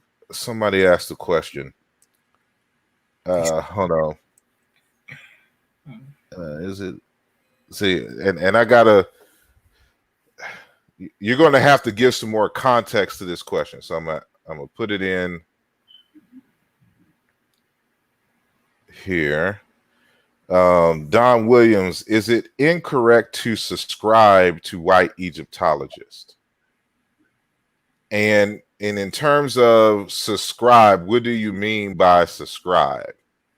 And I guess this has to be something, and I'm glad you asked that question because it reminded me of a question that or a point that I wanted to make, that in terms of how I perceive the African-American School of Egyptology, it is totally separate from a spiritual group, or like a community group that wants to, identify and utilize Nile Valley culture in their personal lives and things. So it's not one of those communities. Like, it's a bona fide, scholastic, endeavor. It's something separate, from that. And so with that said, I don't think you would have to subscribe, to anybody based on their color, or whatnot. Is more so, I would argue, at least for me, you accept or don't accept the information based on the strength of the evidence, and I would hope that for any serious academic school of thought, that would be the question. But if you can re-ask your question, I'll come back to it again. But if anybody want to take that, if y'all understand them, I want to if I may, just real quick, I want to just address something that question, that kind of the climate that kind of question comes out of. And we know, or we should know, how Egyptology started. We should know the racism and the circumstances that has penetrated Egyptology throughout its history. Excuse me. And when we step on the scene as Africans or Africans of the diaspora, and we want to chime in on these different topics and research questions, what we tend to do is we obviously have to push back on that racism. We have to push back on the skewed information as is documented by Egyptologists. But what we tend to do is, in that pushback, we tend to overcompensate. And we get this thing that a lot of other people are calling blackology, or romanticism and things like that. And so out of that back and forth, we have those kinds of questions. Should we subscribe to white Egyptologists? So now it becomes a social construct choice, with white Egyptologists versus black ones, and so on and so forth, instead of as people who are pursuing knowledge, and to know when we actually know something, we should follow the evidence and base everything on the evidence, on the the value or the strength of the evidence, and of course logic. So if that's what we're going to do, and that's what I'm suggesting we should do, then it wouldn't matter what color a person is, what gender they are, and so on and so forth. And as subscribing, even that terminology, subscribing, it means, to subscribe, especially in our climate now, it means like to follow or subscribe or to adhere, and so you don't necessarily adhere to anyone because of their color or anything like that. You adhere to something that's true, something that is accurate. And so you have to have a means to discern whether something is accurate. And then that's what we should push for. And that comes inside the method. So that's what I have for that. Like when I see the question, is it, I want to make sure I'm quoting correctly. Is it correct to subscribe to white Egyptologists? Okay, I did. Thank you. So when I see that, like, as Wujal had mentioned, I'm looking at the place it's coming from. And it seems that it comes from a place of like a psychological reflex of rejection based solely on the person's phenotype. And that's it. There's no, did you actually read the book? Did we look at the content of the argument? And we miss all of that information by simply, this person is white. So now we're having a reverse reaction to how many white Americans and Europeans react to us. And there's all this information that's missed. Now, granted, you will have racism, but if I'm looking for, say, the measurements of the temple of Tiantiare or Dendera, and there's only one book available, but the book was written by a white person, am I going to say, I'm not going to subscribe to that person? Okay, it gets silly, and like you said, there's this overcompensation. So there is a way to recognize racism in the writings, but you have to actually read it in order to identify it. And the next question is, are you reading it so that you can look for racism? Or are you reading the information based on the topic? If I'm looking for the measurements of the Temple of Dendera, I'm not going in there making a conclusion, oh, this person's a racist. I'm not looking for that information. You have to be focused. And if that's the only thing that's occupying your mind, then how much work can actually get done? We at this point, we're already aware of racism.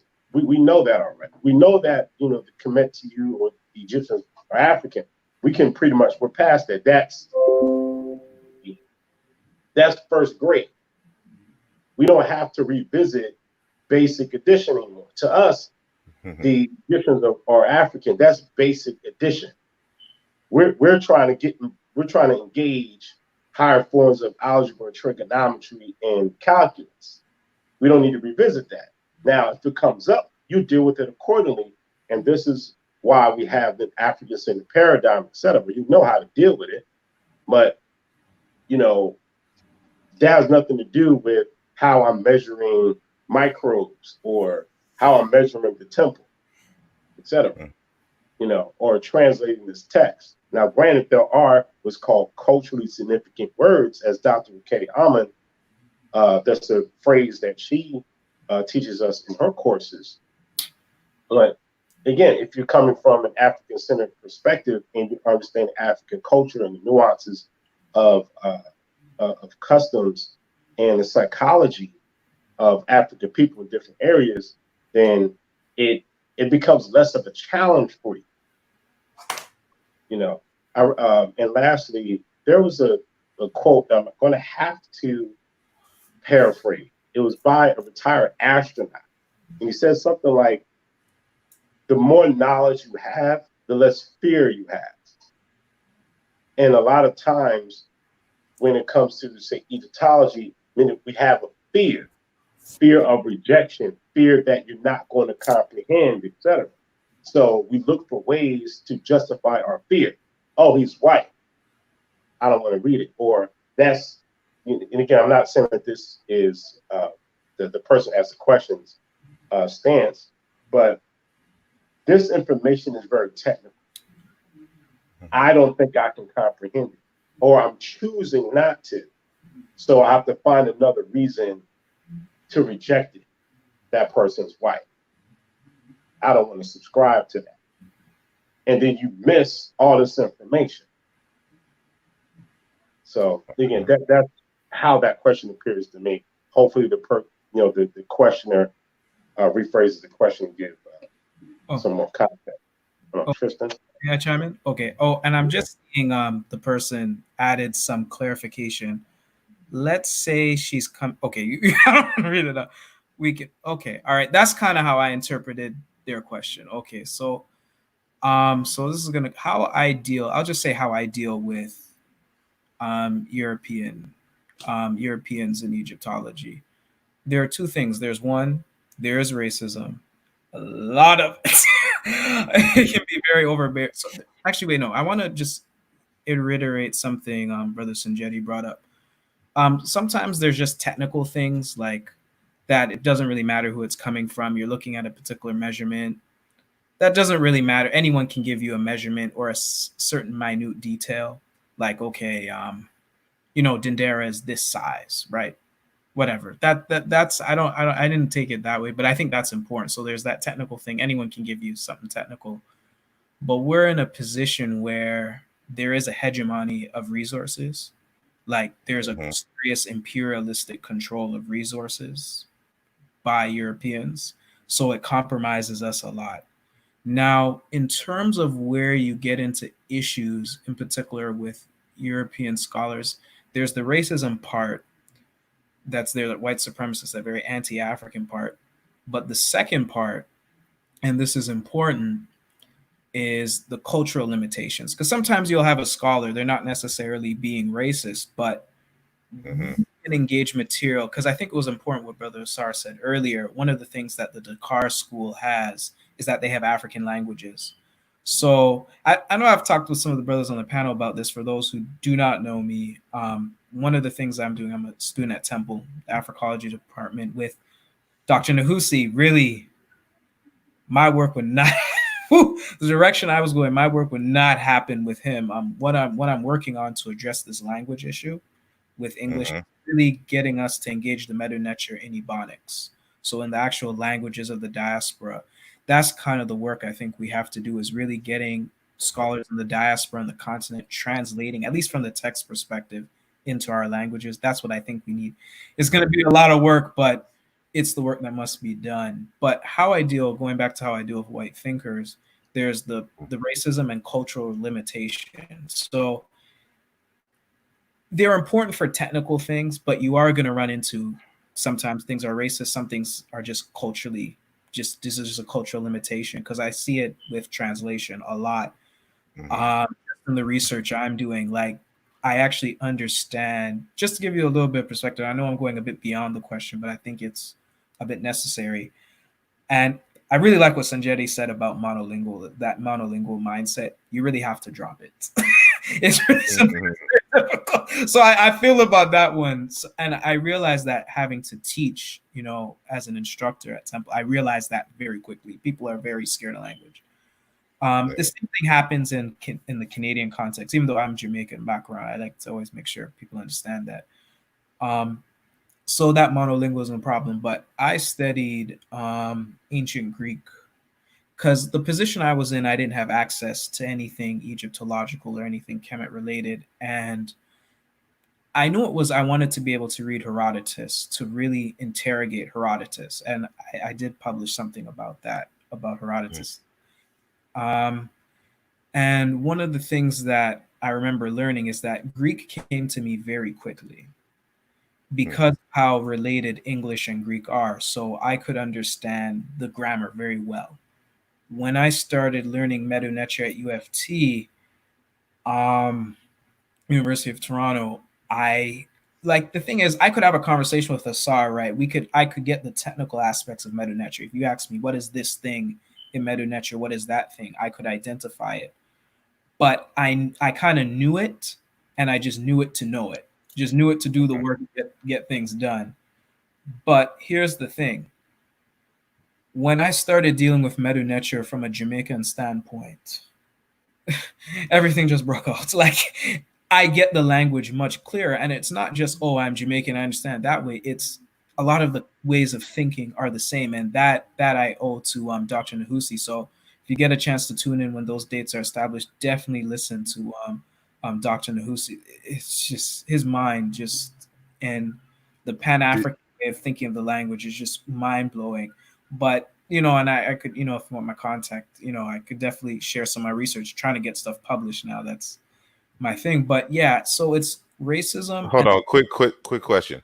Did Dr. Nahisi, because I know I've gotten a pre-published version of his Ebonics and Medu Neter paper.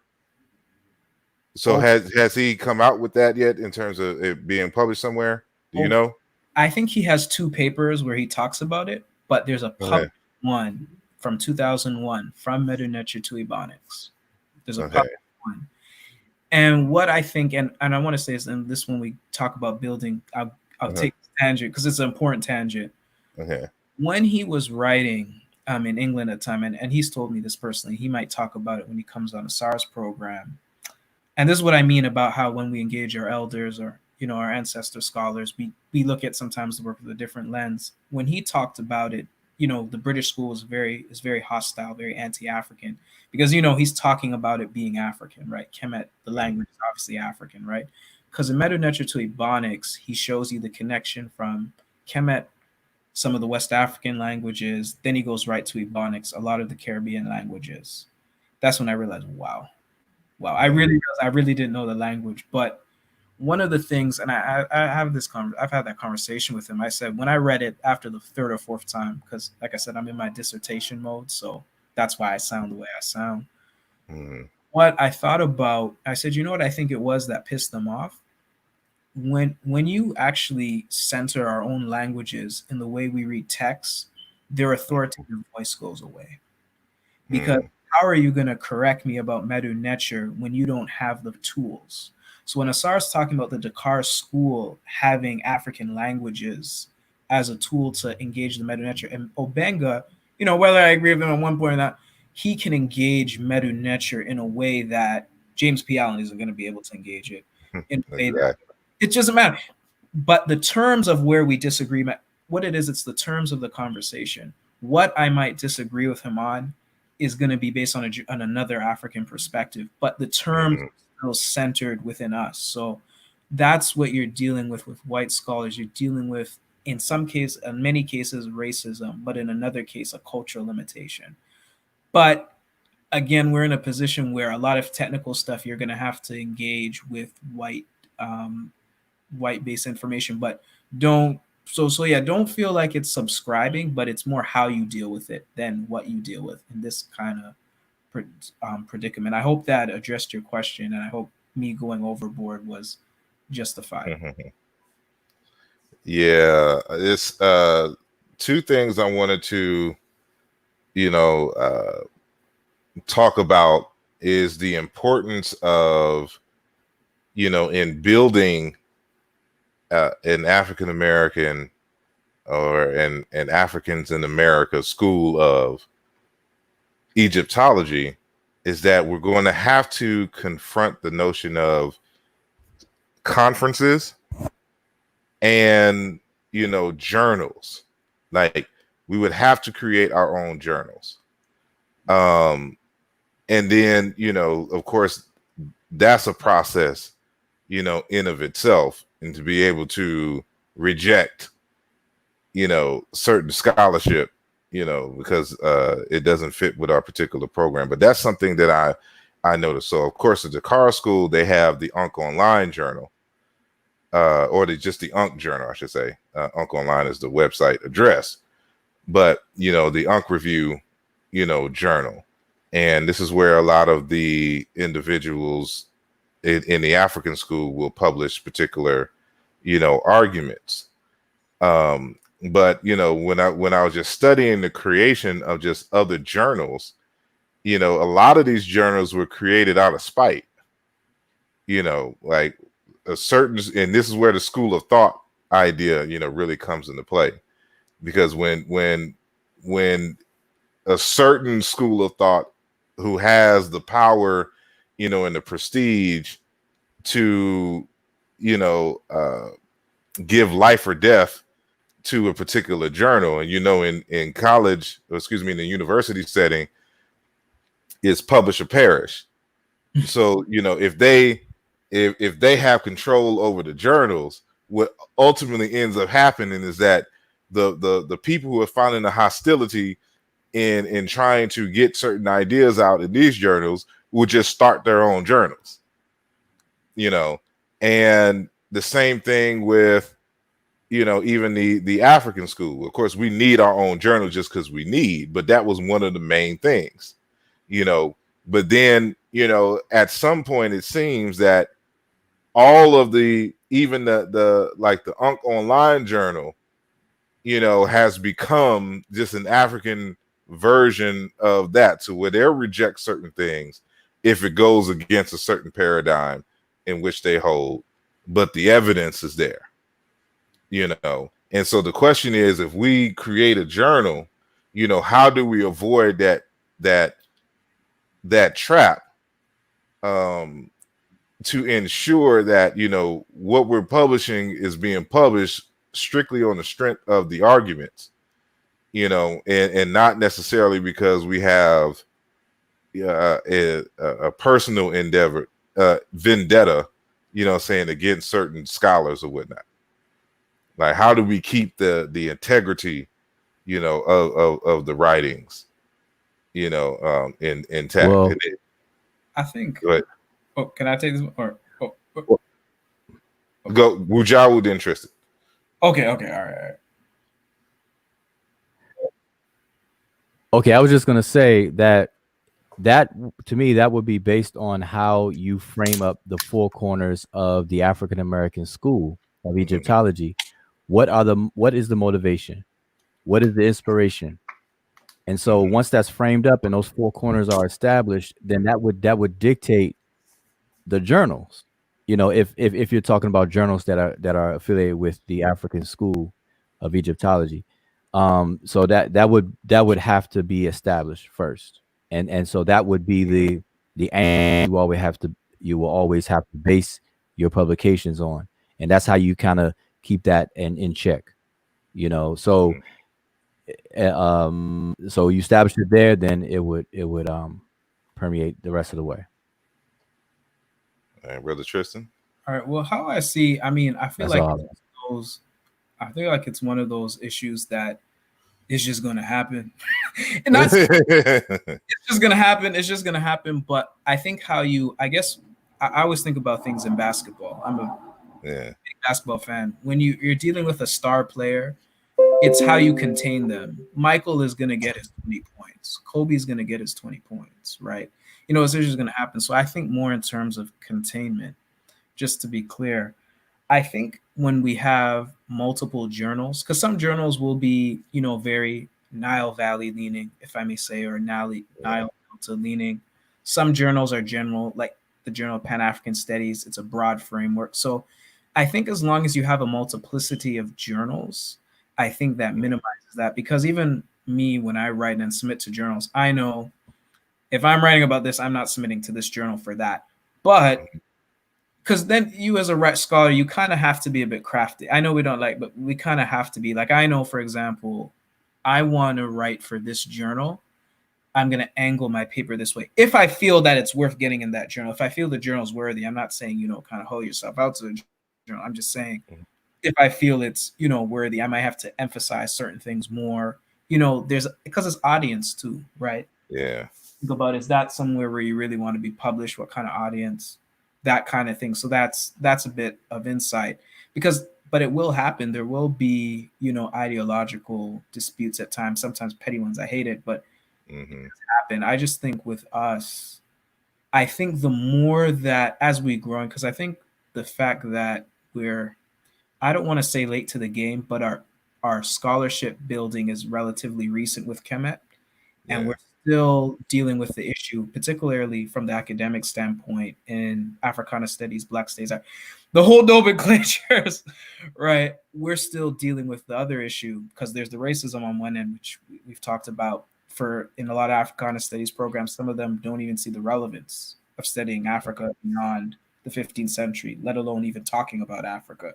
So that's a whole another gamut of worms to deal with. So you deal with things like that. So I remember I wrote for a journal recently. I'm just slightly bitter, but I wrote it for Caribbean languages and talking about just basically Jamaican. I remember I talked about West Africa too in it, and something I'm writing, I wrote about a scholar who did say, look, to look at Caribbean languages, they are an African base. And I said, look, from an Afrocentric perspective on said scholar's work, I could even expand it into including Kemet. So I'm, kind of regurgitating kind of Dr. Nhusi's work or expanding on, his seminal text.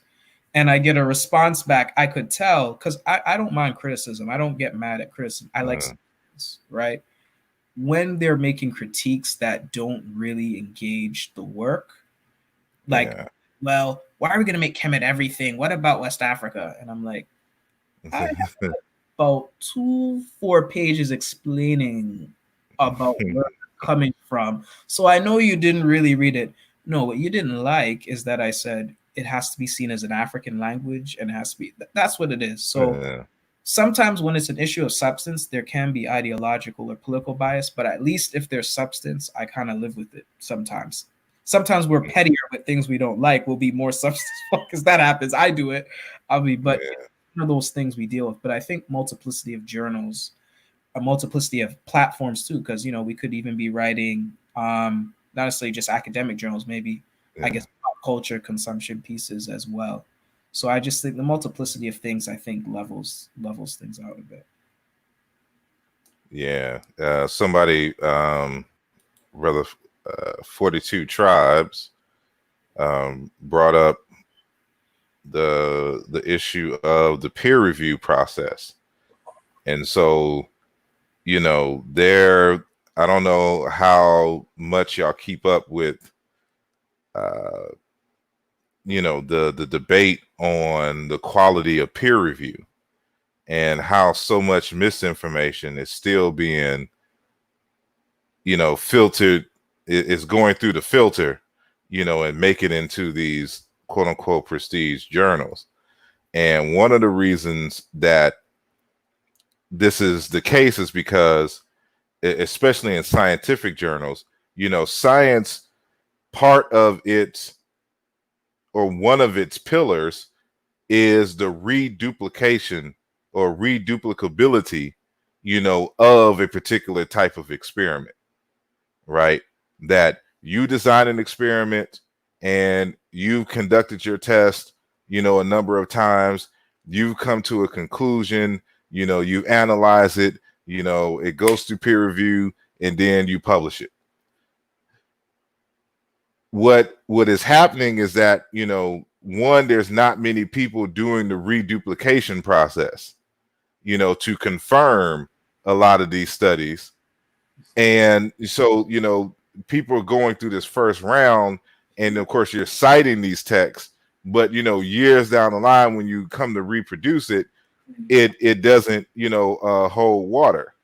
But there's some internal things about the nature of the reproducing test, and then it not being as quote unquote exciting or whatnot. And so there's, this is a bunch of, academic talk, but, the whole process of peer review is something that has to be, really looked at as well. But I know I kind of skipped over it, and I asked a question to see if y'all had any questions, but I asked the question because y'all didn't at the moment. But, if y'all have a question, for the panel, any one of y'all, you can ask it now.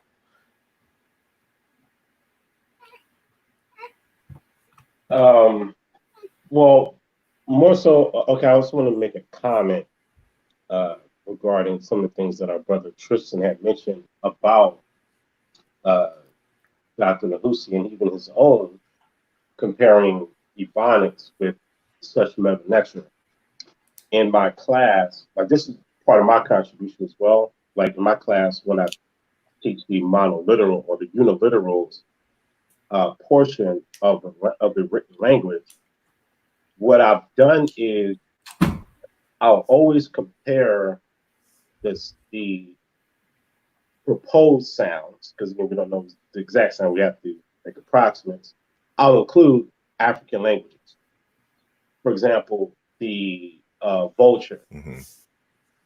So, which is like in main decodation, capital A.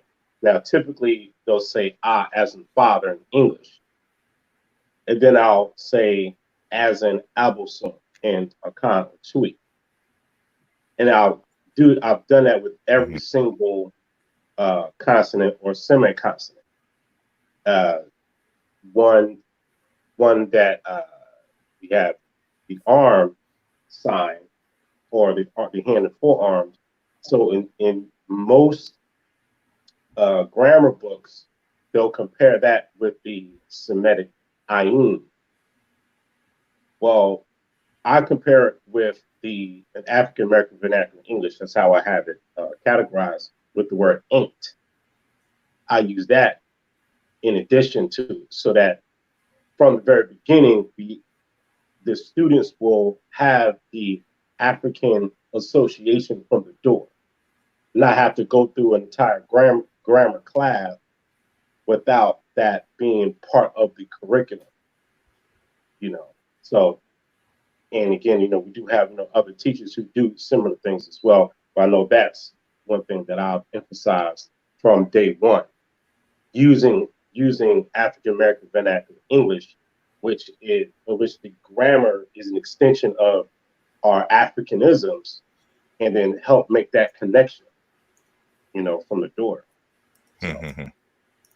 I'm gonna challenge Tristan to find bomba clot in the meta-lecture script. But someone asks, speaking of the meta-lecture script, someone asks the question, 42 tribes again, says, when ancient Egyptian writing is translated, it reads like biblical English. For example, I giveth unto thou wine of the vine. How much, if any, of that is gained or maintained? Or I guess your question is, how much of that is accurate? Is that a valid translation? So everyone on the panel deals with meta-lecture. So this is how we're going to do it.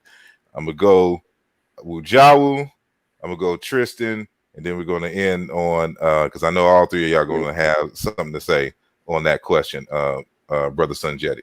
So go ahead. Okay, I'm up first. No, I actually cannot stand that, that thee, thoueth, cometh, fartheth, and all of that good stuff. It's poetic and Shakespearean, and it's nice for that. But what I find is that that's where I think Tristan, you spoke today. I think he jumped off for a second. Did he leave? Well, that's me. No, I'm here. Oh, no, here he's back. Okay. No, I believe that Tristan spoke to that a little earlier. But translation is a semantic endeavor, and this is why, within the language, I have a curriculum. It's not a broad curriculum for an African school of Egyptology, but I did create a curriculum for a very narrow focus on the language.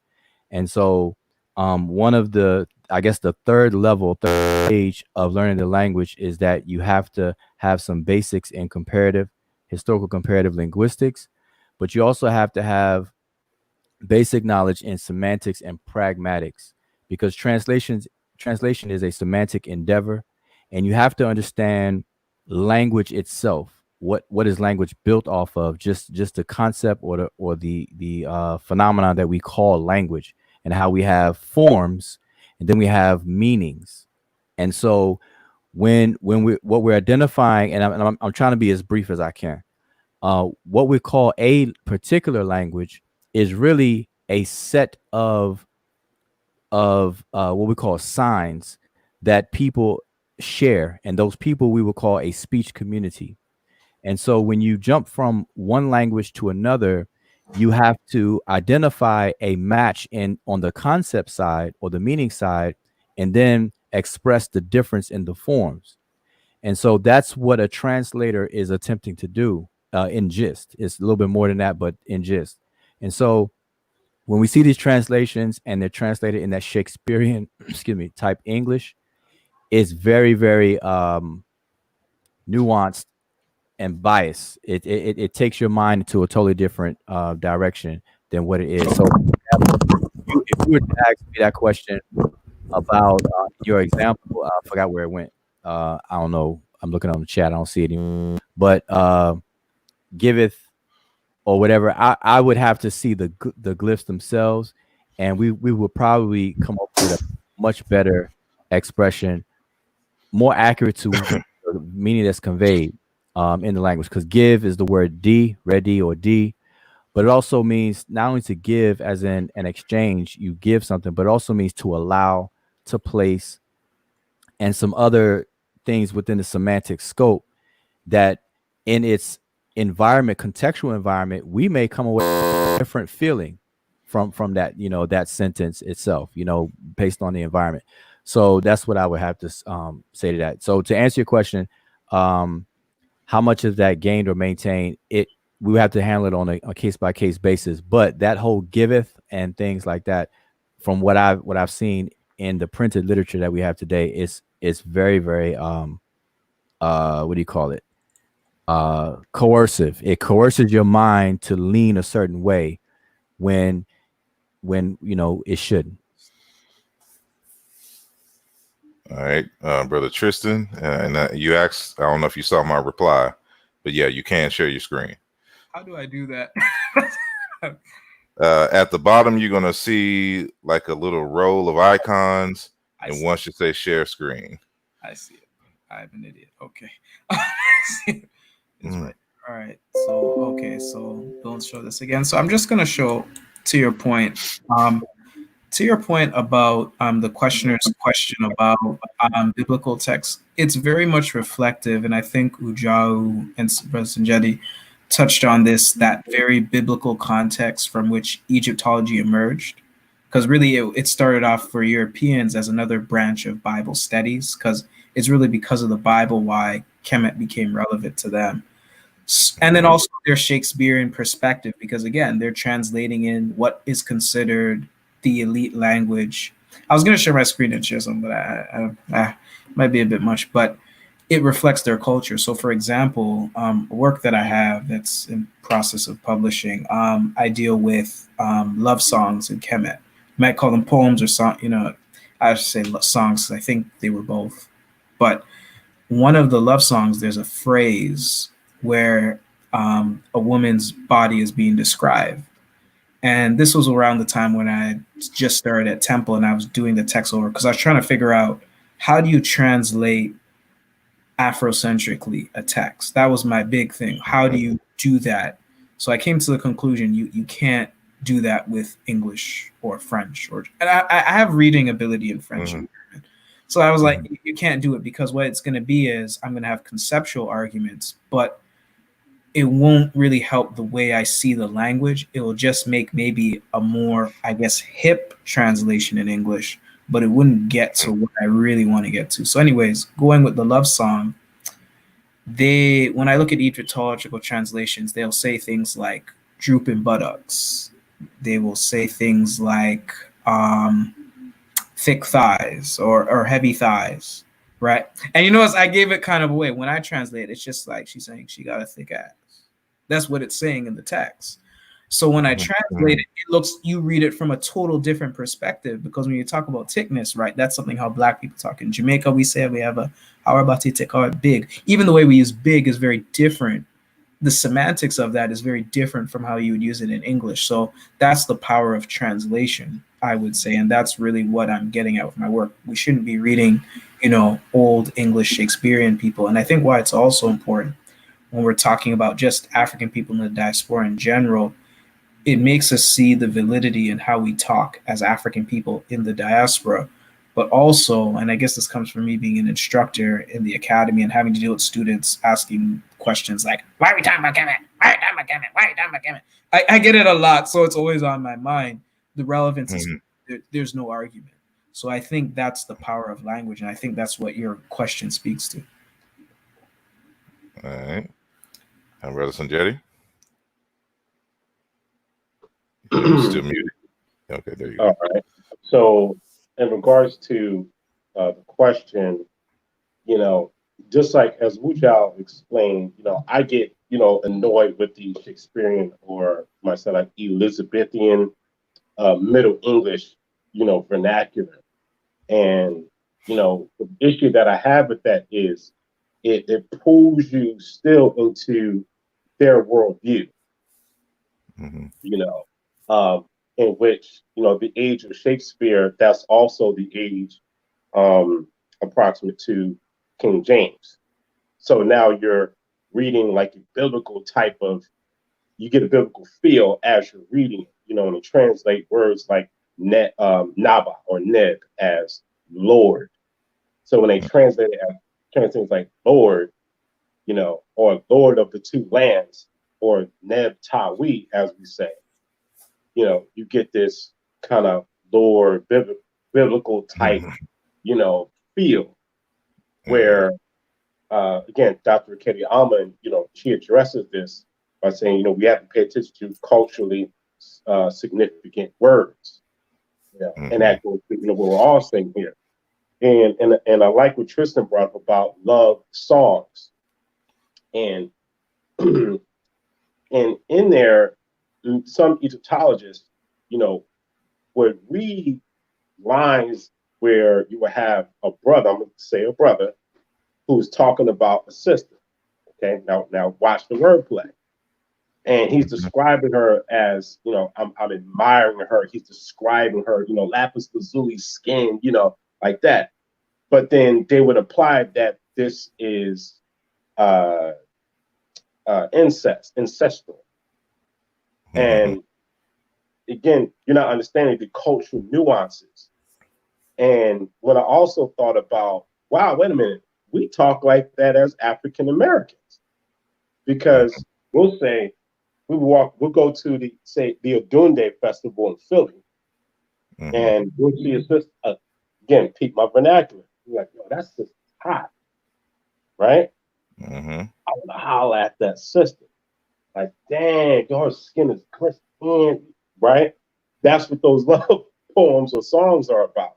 So for African people, brother or sister are terms of endearment. Those are terms of we're identifying with. We're not talking about blood relations.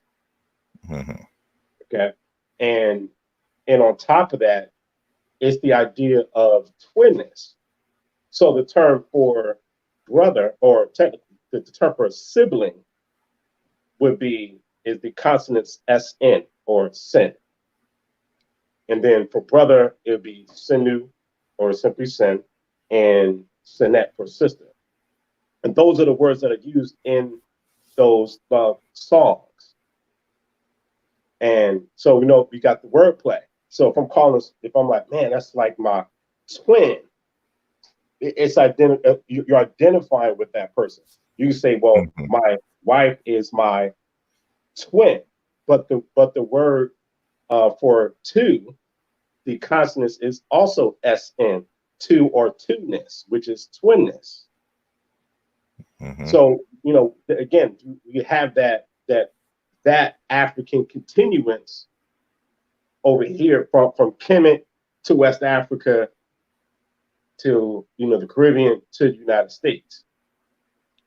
So by understanding the things, our translations and understanding of what we're translating, you will see those differences between us and a traditional Egyptologist to an African-American school Egyptology when we are translating the text.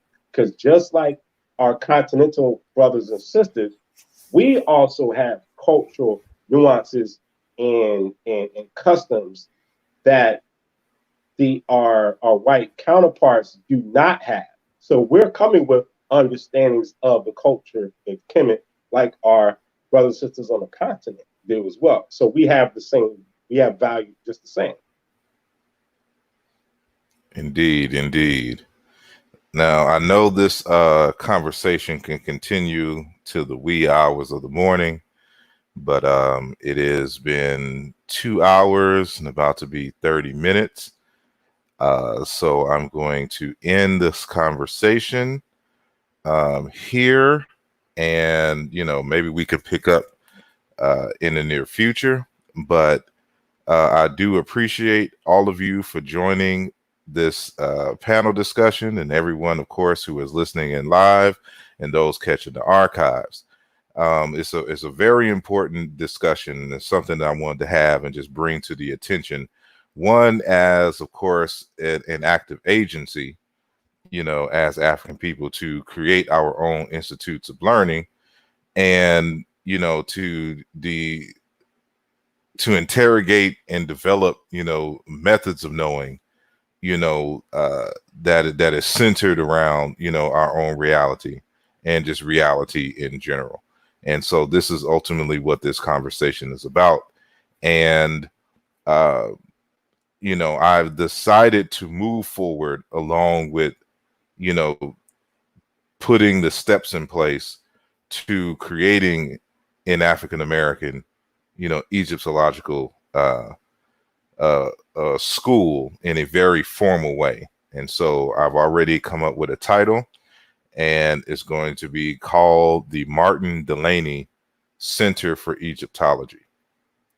And Martin Delaney is someone who, to our knowledge, is the first African-American to publish something and engage and interrogate text.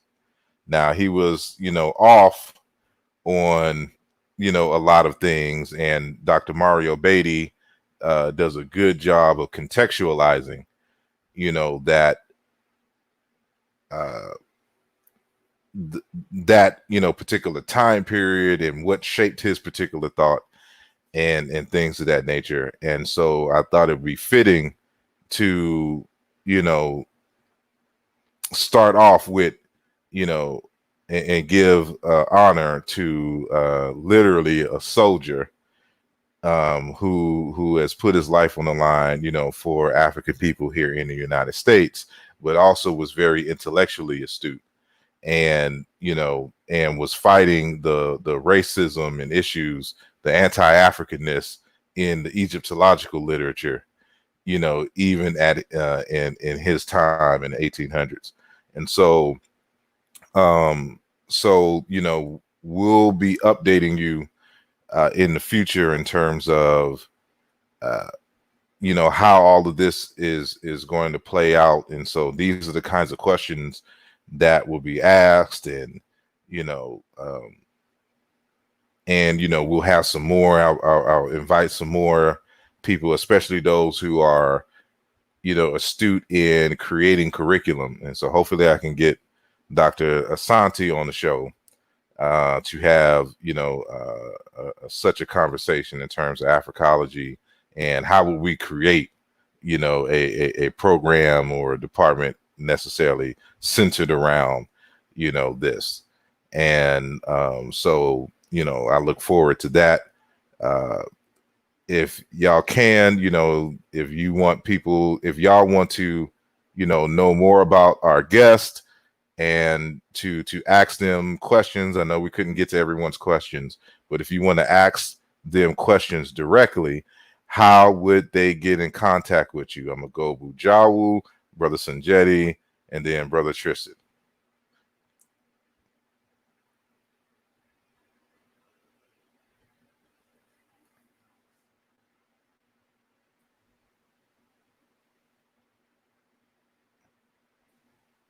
Okay, I had to unmute myself. All right. Yeah, I can be reached as Wujao. I'm pretty sure that I'm the only one that has this name spelled this way. But I'm on Facebook. You can inbox me on Facebook. Friend request me on Facebook to get in touch with me directly. My email is wujau@gmail.com. That's my direct email address. I also have a YouTube channel that I just started using my own YouTube channel under my name, Wujau. I started conversations on that channel dealing with ADOS, the ADOS question and things, which kind of deals with African-American identity, which is interesting to this conversation as well. But there, and then also Seshu Maani Medu Nature YouTube channel.